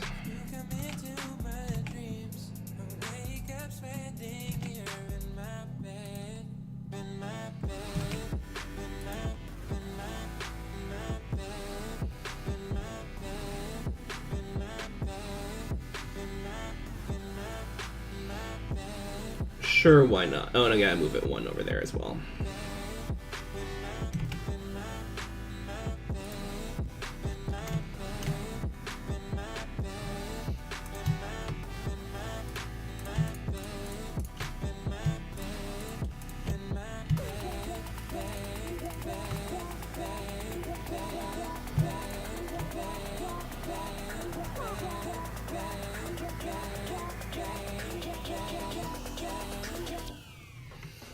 Actually, let's select.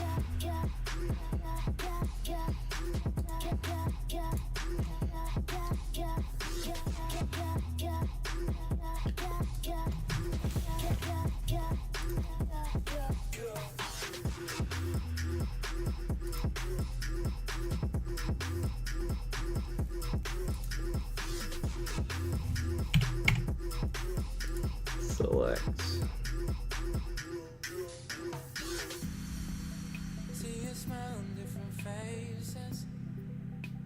It's tripping me out.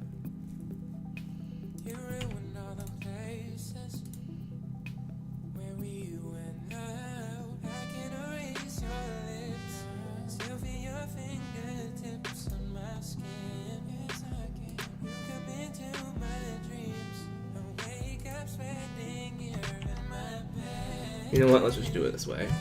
Why not?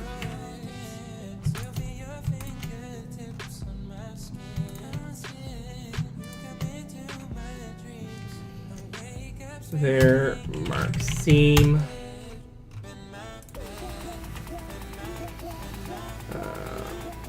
Mark Q2. No, you.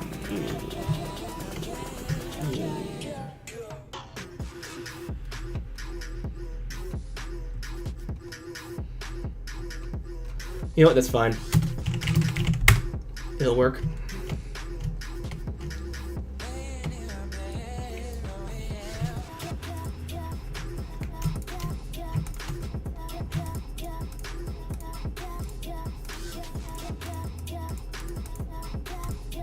There we are.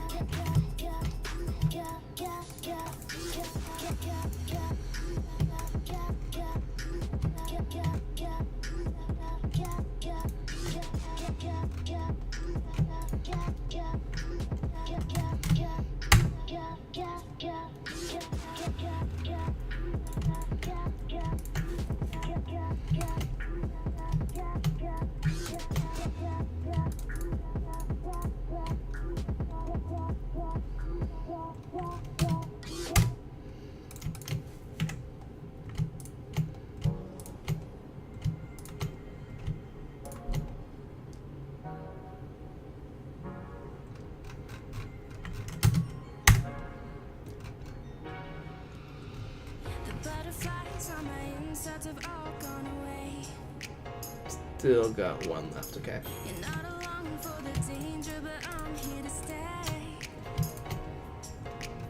I fall even deeper in the lies, they don't keep me away. You wanna know my secrets, so you keep crashing into my ways. I don't have a reason. Now let's grab all you, unwrap again. Not the most efficient, but whatever.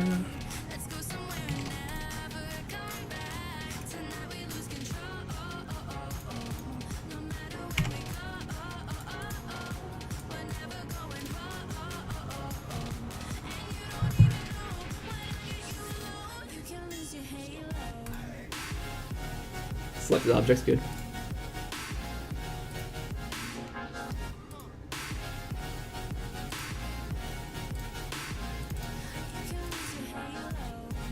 Re-import, good, now we have chunks there.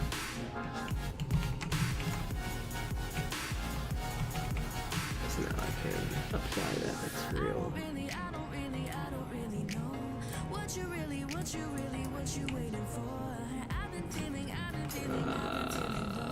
Or not. Duplicate.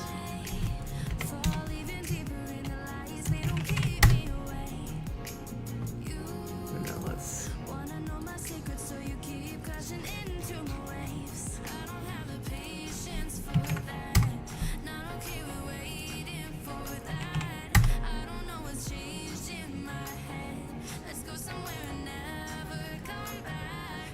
wait, what? Oh, okay, parallax. I was like, wait, why is this the way it's perfectly lined up? I was like, why is this half offset, but there's a gap? Okay, and then the top is aligned too. That's good.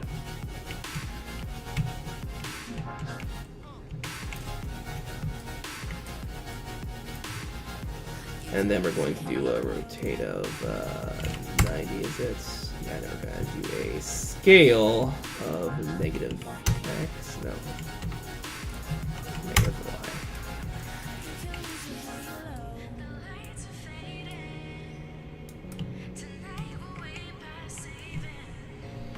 Kind of bland, but I don't really care at this point. It's not gonna be finished. Like, it's not gonna be final. There's gonna be a lot of things changing.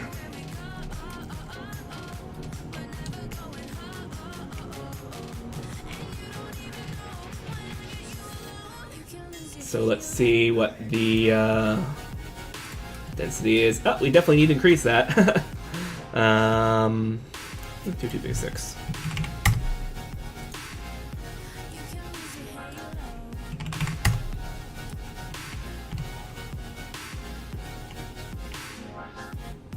Close enough. We'll do a save.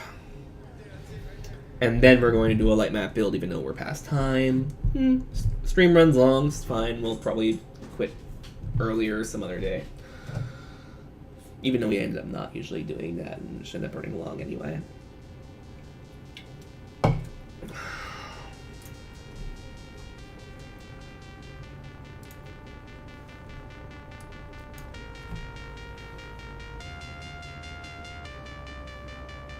Oh, right, you can't see that.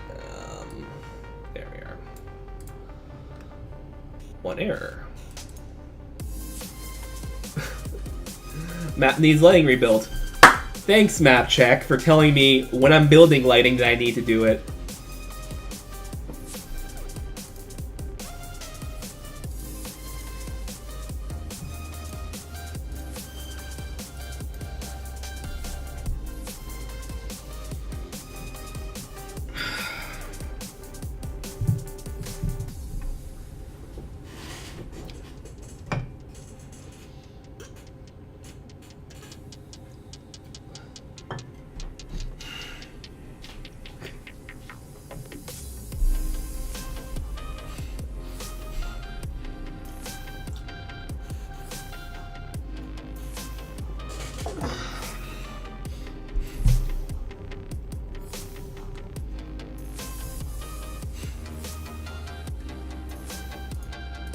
Weird.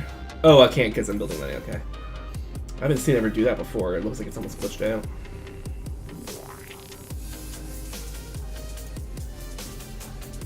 Maybe it is. Oh well.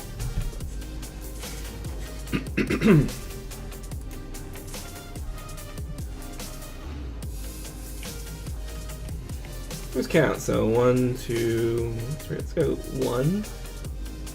1, 2, 3, 4, 5, 6, 7. No. Okay.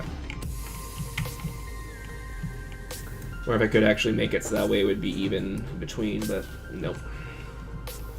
Not without doubling up 1. Well, let's see if I skip 1. So 1, skip Skip. Skip. Skip, still no. Okay.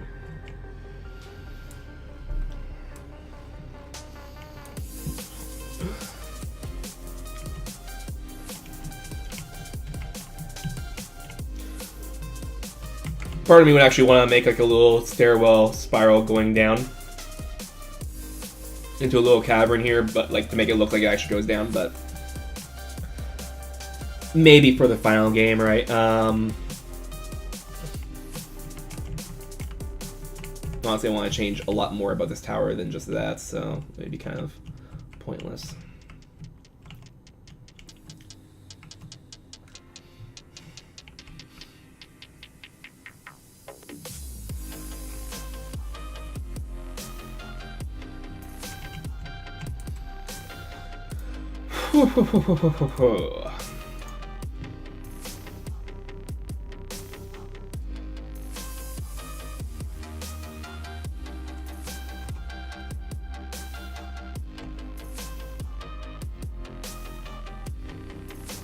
So yeah, we'll see what happens if a publisher contacts me or whatever for this.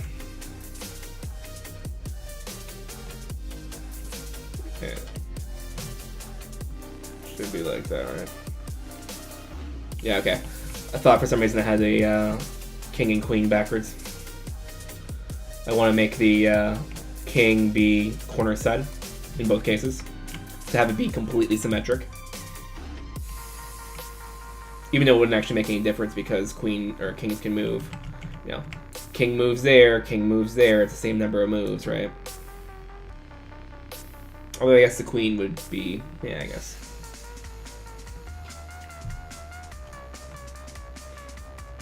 Well, eventually we'd switch over whenever the queen moves up.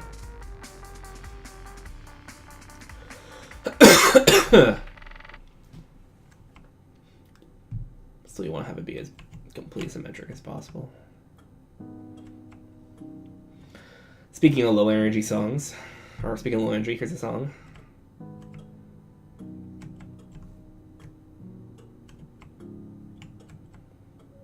Should actually save this.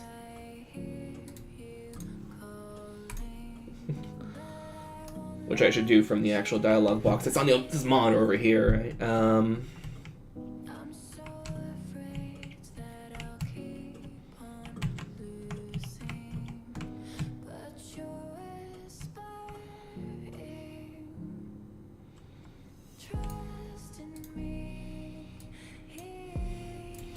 So after that,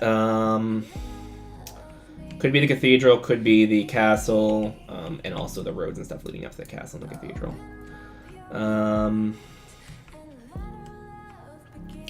I don't know which one I want to do.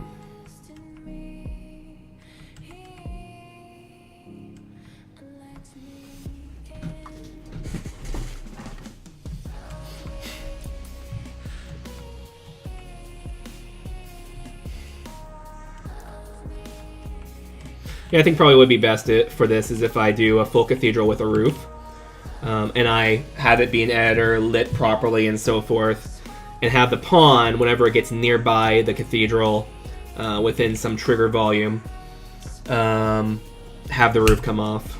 Well, have the roof turn invisible, like flip invisible. I'd probably have an actual shader effect. Like, actually, one thing I was thinking of is potentially having like a kind of see-through shader effect where the top is rendered like transparency, probably with a translucent shader, but it would switch between you know, full transparent and fully opaque very quickly and in a hole around the center of the screen. So you'd be able to kind of see through and have that whole move, even though it's clear that you're looking X-ray through something. That could be a fairly easy shader to make, and it'll look kind of cool. I'm not sure how it would play for visibility's sake, because, well, I mean, you're telling people they can't, unless they're inside, they can't see more than, you know, a hole's worth of inside. But, you know.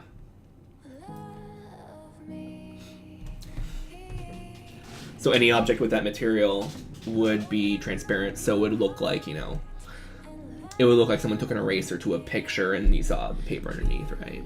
Except instead of paper, it would be the world underneath. Very messed up analogy. I'm not sure if it made it more clear or worse, but let's find out. Yeah.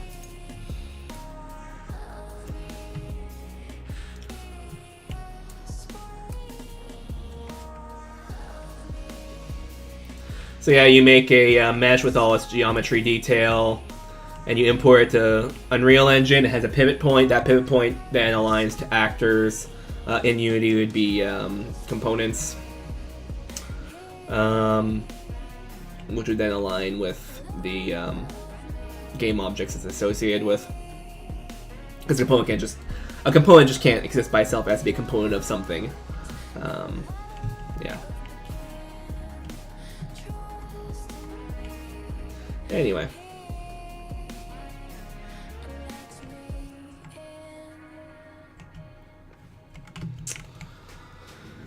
I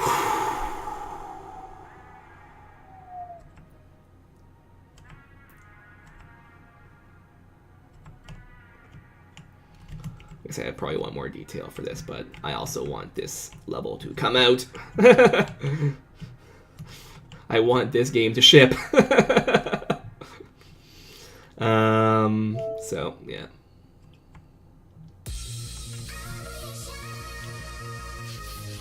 Kiwi Scotta says, trying to learn Kali Linux commands and try to get your CEH is pretty tough. What's a CEH?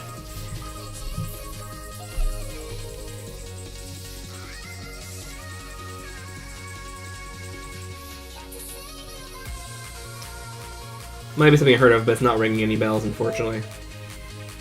Oh, certified ethical hacker. Okay, yeah. Isn't that like, who is that again? It's not Hack 5, it's the other one. IT Pro TV or something?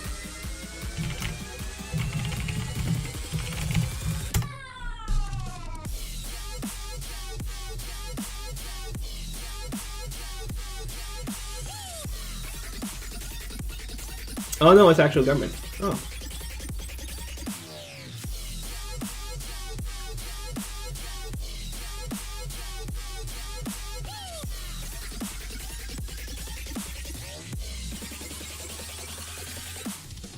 Cool. And welcome to the chat, by the way. The game we're making is kind of like chess, but not quite. As you can tell, this is not an 8x8 grid.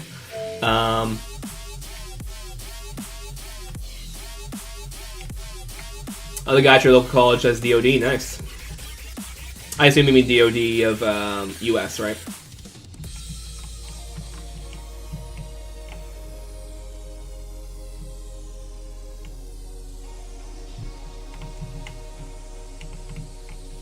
So, maybe in the future I'll have like a staircase coming down, which would go into shadow. But that would take a long time to light map. Not something I want to do on stream. Do I know any Linux? I've used Linux before, and I mean, when you use Linux, sometimes you're gonna have to use shell commands, and sometimes use them anyway. Even when you don't need to use them. So I've used a little bit of Linux, but I'm not a big Linux hacker by any means. I would like it if everyone just kind of settled on Linux, and that would be that, and we'd always have an art platform that was society supported, but yeah, I tend to use Windows just as a utility sake. When I've used Linux, it's been which one I started on? I think I started on Mandrake, and then we moved on to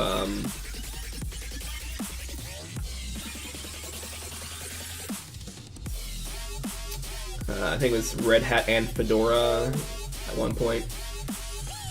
Oh, you recently dived into Linux? Cool. And then after that was what did I use after that?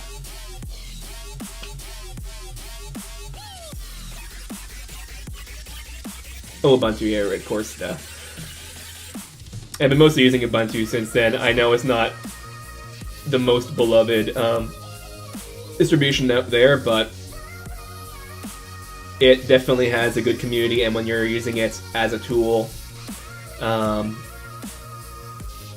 having community support's a good yeah. So currently it's a single person project. So the idea behind this is that about 3 times a week, used to be more, but you know, schedules change. Actually, used to be less and then more, and then now. And then yeah, so we've been doing this since 2014, and the gimmick is that all development for this game was done on stream. Not all of it made it to YouTube, but it was all done on stream. So if you were watching every day that we were doing it, you would see, you know, empty Unreal Engine 4 project, empty Blender files, go to video game, right? There was nothing that was actually saved into the game. I mean, I did a little bit of debugging, but not actually editing any code. It was like, oh, line whatever has a problem, I'm not going to touch it, I'm going to fix it when I start my stream or whatever. So everything was done on stream. And we were seeing if that was going to take off. Hasn't really, but that's okay. And then from there, we're going to, and we're getting really close now. We're getting really close to releasing a demo, proof of concept. We're going to release it on probably the website I work for, Piece Perspective, through Itch.io or something, for free. Unless a publisher comes up to me and says something else or whatever. But the plans I have now is for free. A little 3-level demo, chessboard, 1 map. This guy here, that's a 64 by 64 grid with, like, you know, paths and corridors that you have to stay within range of your king because control range. I'll show you in a second. I just can't show you while we're building lighting. And then the last level is 11 by 11. So instead of 8 by 8 like chessboard, it's 11 by 11. And there's 4 tiles that are disabled in near the middle. And every 10 full rotations, a ring gets destroyed off it, and the level gets smaller and smaller, kind of forcing people to go towards the center, which ends up having some issues because if someone's there and everyone plays king, because every piece on that board's a king, every spawn gets 2 kings. You gotta trade and make them get out of position, or you're not getting in and you're going to explode, right? Like attrition, yeah. So those are the 3 maps we're gonna start with. Again, when lighting's done, building. And we'll see from there. Publisher approached me, 1 story. If people like it, maybe I can develop it offline and so forth. If, you know, that gets me a lot of viewers, maybe I can do it on, continue to stream as it is. I'm going to continue to stream at some point, as long as I'm developing Check It, I'm going to keep streaming. But after the demo, I've made it that way. Everything done on stream is up to the demo. I think 2.5 years is probably good enough for that. A good enough of a test to see if people like that, and a good enough, like, people would see from fresh project to something being shipped. Because it would be a ship to demo, 3 levels. It wouldn't necessarily, like, it wouldn't be, you know, a game I would charge for. But, unless it's, like, through Patreon or whatever. Oh, I'd also set up a Patreon when we release the demo, if I can. Greenlight doesn't exist anymore. So how it works now is you go to Steam, you say, here's $100, and Steam says, thank you very much, you're on Steam. After, of course, they check it to make sure you're not sending malware or whatever. And it's just on your Steam, it's fine. There is no voting process anymore, or something like that. The difference is 3 years I want to make something off of it, yeah. If I was doing this for a passion project, it wouldn't be this game. So it's funny because when I was started this game in this series, a lot of people came in and you know, as icebreaker questions, people like ask you all the same thing. Like, what's your favorite game engine? What's programming language you work on? You know, there's a bunch of questions that people always ask, just because they want to ask something but they don't know what to say, so they ask, you know, one of a few common questions, which is awesome. One of them is, oh, you must be a big fan of chess or whatever. No, I don't really care that much about chess, to be honest with you. I just worked for 2.5 years on a game based on a premise that I thought would be kind of fun and cool. Don't really have any attachment to it. yeah, I never really cared about chess much. I played a little bit in elementary school. One of the things about this game versus chess, though, is that it's going to be, it's designed to be a little bit more casual than chess. Because one of the reasons that people get really, really, really good at chess is because an 8x8 grid unit starts always the same, same skills and so forth. Everything, like, if you play chess enough, you know every possible move that can occur.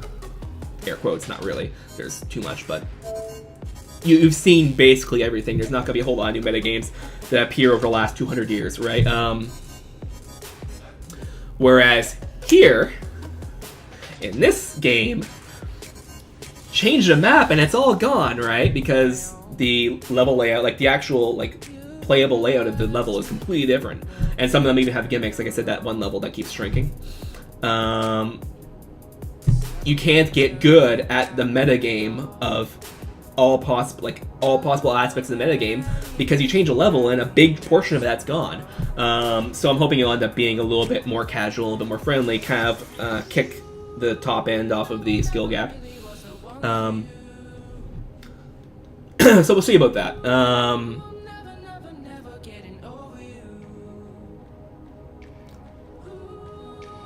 Basically where you want to be in the future, not interested in game development, more interested in programming, system admins, network security. Nice. Yeah, so I do like video games. I do want to make video games. The funny thing is, I'm actually like, if I had a choice and skill was not a requirement or whatever, and I could just say, and someone just came to me and says, "Here's a $1 billion budget, make the best game you want. What job role do you want?" Wouldn't be programmer, wouldn't be anything like that. It would probably be Cinemax and writer. Cinemax directors and writer. If I had my choice for that, that would be kind of the area I would go into.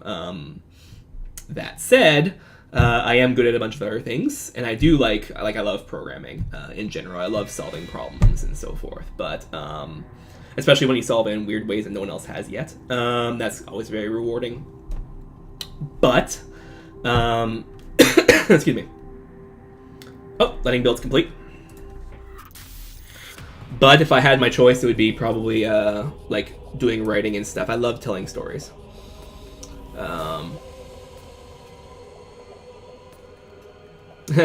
More in fear of a jack of a job market. No, a lack of a job market. Like the video game crash of 1983, you're always gonna have these bubbles and all that sort of stuff, right? There's gonna be bubbles in everywhere.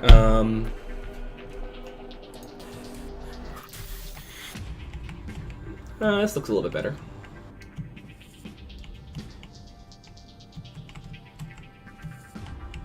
Yeah, it's serviceable. Okay. So now we're gonna save this, because we better save a 20-some-odd minute light map build.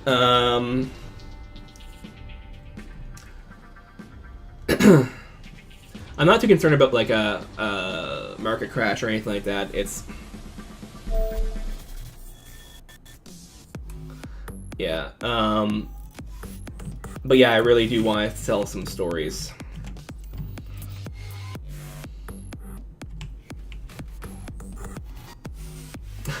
One of the ones I have right now is the one I was talking about earlier a while ago about the, it's kind of like halfway between Halo and Unreal Tournament. And the premise is the main character is actually a, there are just so many things I'm going to say. So I was listening to a stream a little while ago, someone on Adobe, and they were a very prominent artist for a lot of big, Warner Bros. Types franchises, like kids cartoons, and it's very interesting hearing them describe it, because they'll describe this completely weird and out of this world kind of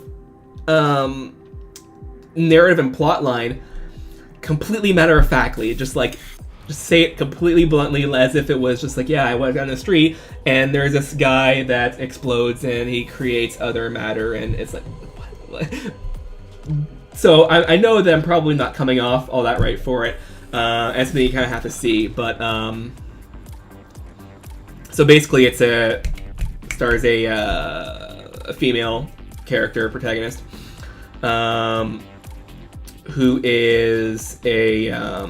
So basically, what happens is someone thought it was a great idea to kind of like Halo make these super soldiers, but instead of having them be part of the army, give them these, like, suits, give them the ability to program their own suits. So she's actually a programmer. She actually reprograms her own suit throughout the story. And then one of the jokes that I probably won't really mention it outside of this. I'll let people figure it out on their own. Is that she's a really bad user interface designer. She's like really smart at doing all these, algorithms and that sort of stuff. But when she actually goes and does the interface, you'll see like big quality differences of stuff that would be from the suit originally and stuff that she bolted on. Because stuff she bolted on would be like Comic Sans, not really, but you get the idea. And kind of ugly and doesn't exactly work, or like a lot of drop-down menus or a bunch like a hacky things like tied together that work perfectly, but if you weren't in her head when she made it, which is fine because it's for herself, then it wouldn't make any sense whatsoever for an interface. And that was kind of the joke. So you'd actually see, like, for the multiplayer component of it, user interface would be great. And in her suit in a campaign, a lot of the interface would be great, but then you see these things that just don't make sense. And of course, that's the stuff that she made.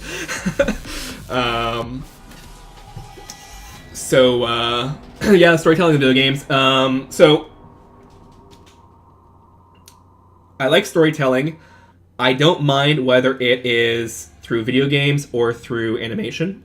So I wouldn't mind making cartoons as well. Either or would work. Video games is the one I'm kind of focused on, especially since the ideas I have work well as video games. As I was saying in a previous stream, actually, it works well as a video game, and it also works, the one idea I have should work well as a video game and should work well as a multiplayer game. You can't say that for a fact, obviously, because you don't know until you see it. The AAA studios cancel games all the time, right? But it also isn't exactly... I mean, they could be separated into two different... Like, you can do a multiplayer-only game and a spin-off cartoon, and it would probably have the same effect of it. Although I would want to have it be a single-player campaign.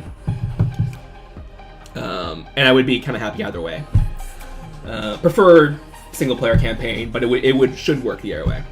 Anyway, so let's show you what this is. So let's go menu level, main menu, launch a game, minimize all that sort of stuff. And here, this is actually, no, let's do the one we just made. So free for all.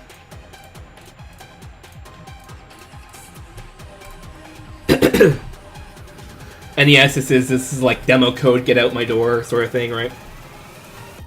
Like I said, eventually it's going to be 3D elements. But I didn't want to do that on stream, because that would take a long time. And we've already been working on it since 2014, so...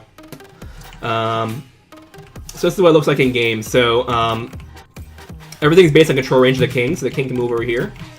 And the queen can move up to the edge of the control range of the king, which is 8 spaces away from the king. There will be power-ups probably at some point where you can extend that if you are lucky. Which means this knight here and this knight here you can't grab. There's also a couple bishops up here.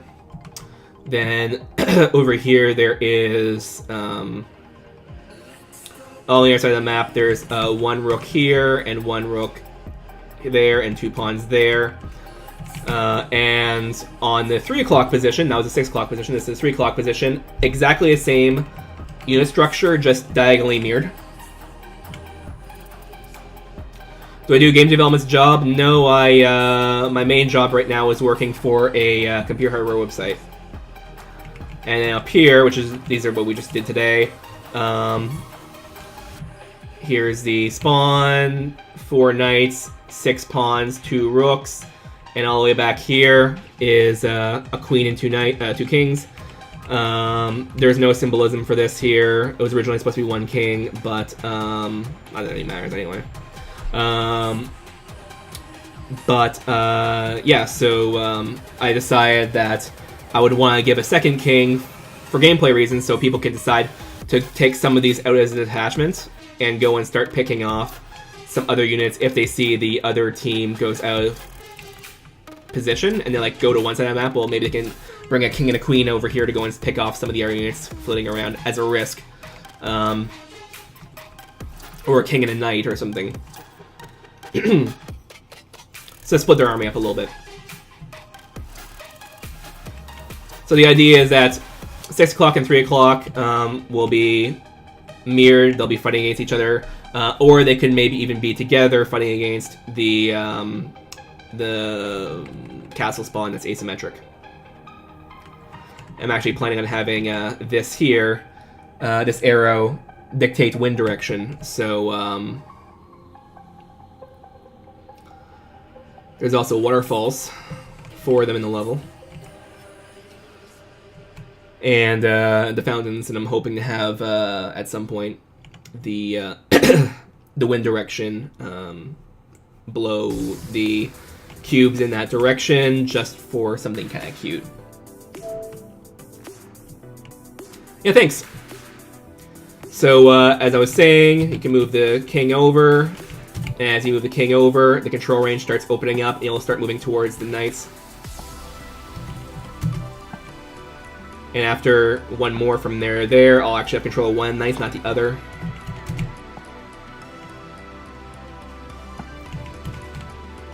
So I can now select this knight and move it wherever I want, either there, or there.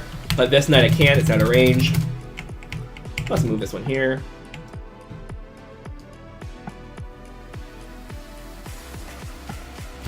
And one more.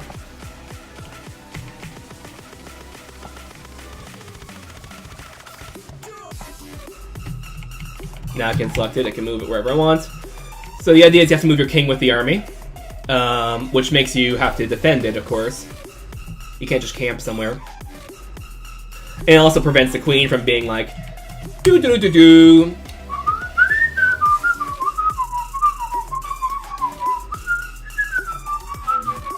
You know, in like 2 moves, or like 4 moves or whatever. Going all the way across the map. It has to be within a certain range, which also gives the advantage that you can see the queen coming, because when it's close enough to the king, you know it's not going to come from all the way over there. It has to come from somewhere near their king. So, and if you have 2 kings, control range, doesn't matter which king it's from. If it is from a king, I can put it to anything if I want to. It's all added together, so you can even have like armies, separate between the kings and going off in different directions. That's all fun.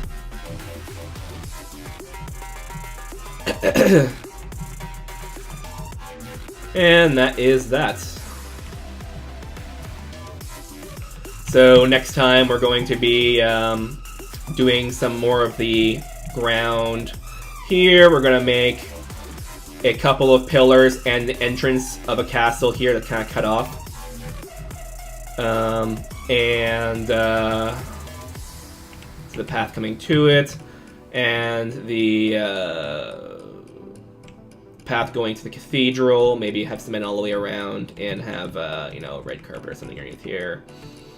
And we'll start working on cathedral. Not all in one stream probably, but you get the idea. So we're slowly getting there. And this is the time where I say, thanks for watching. See you next time.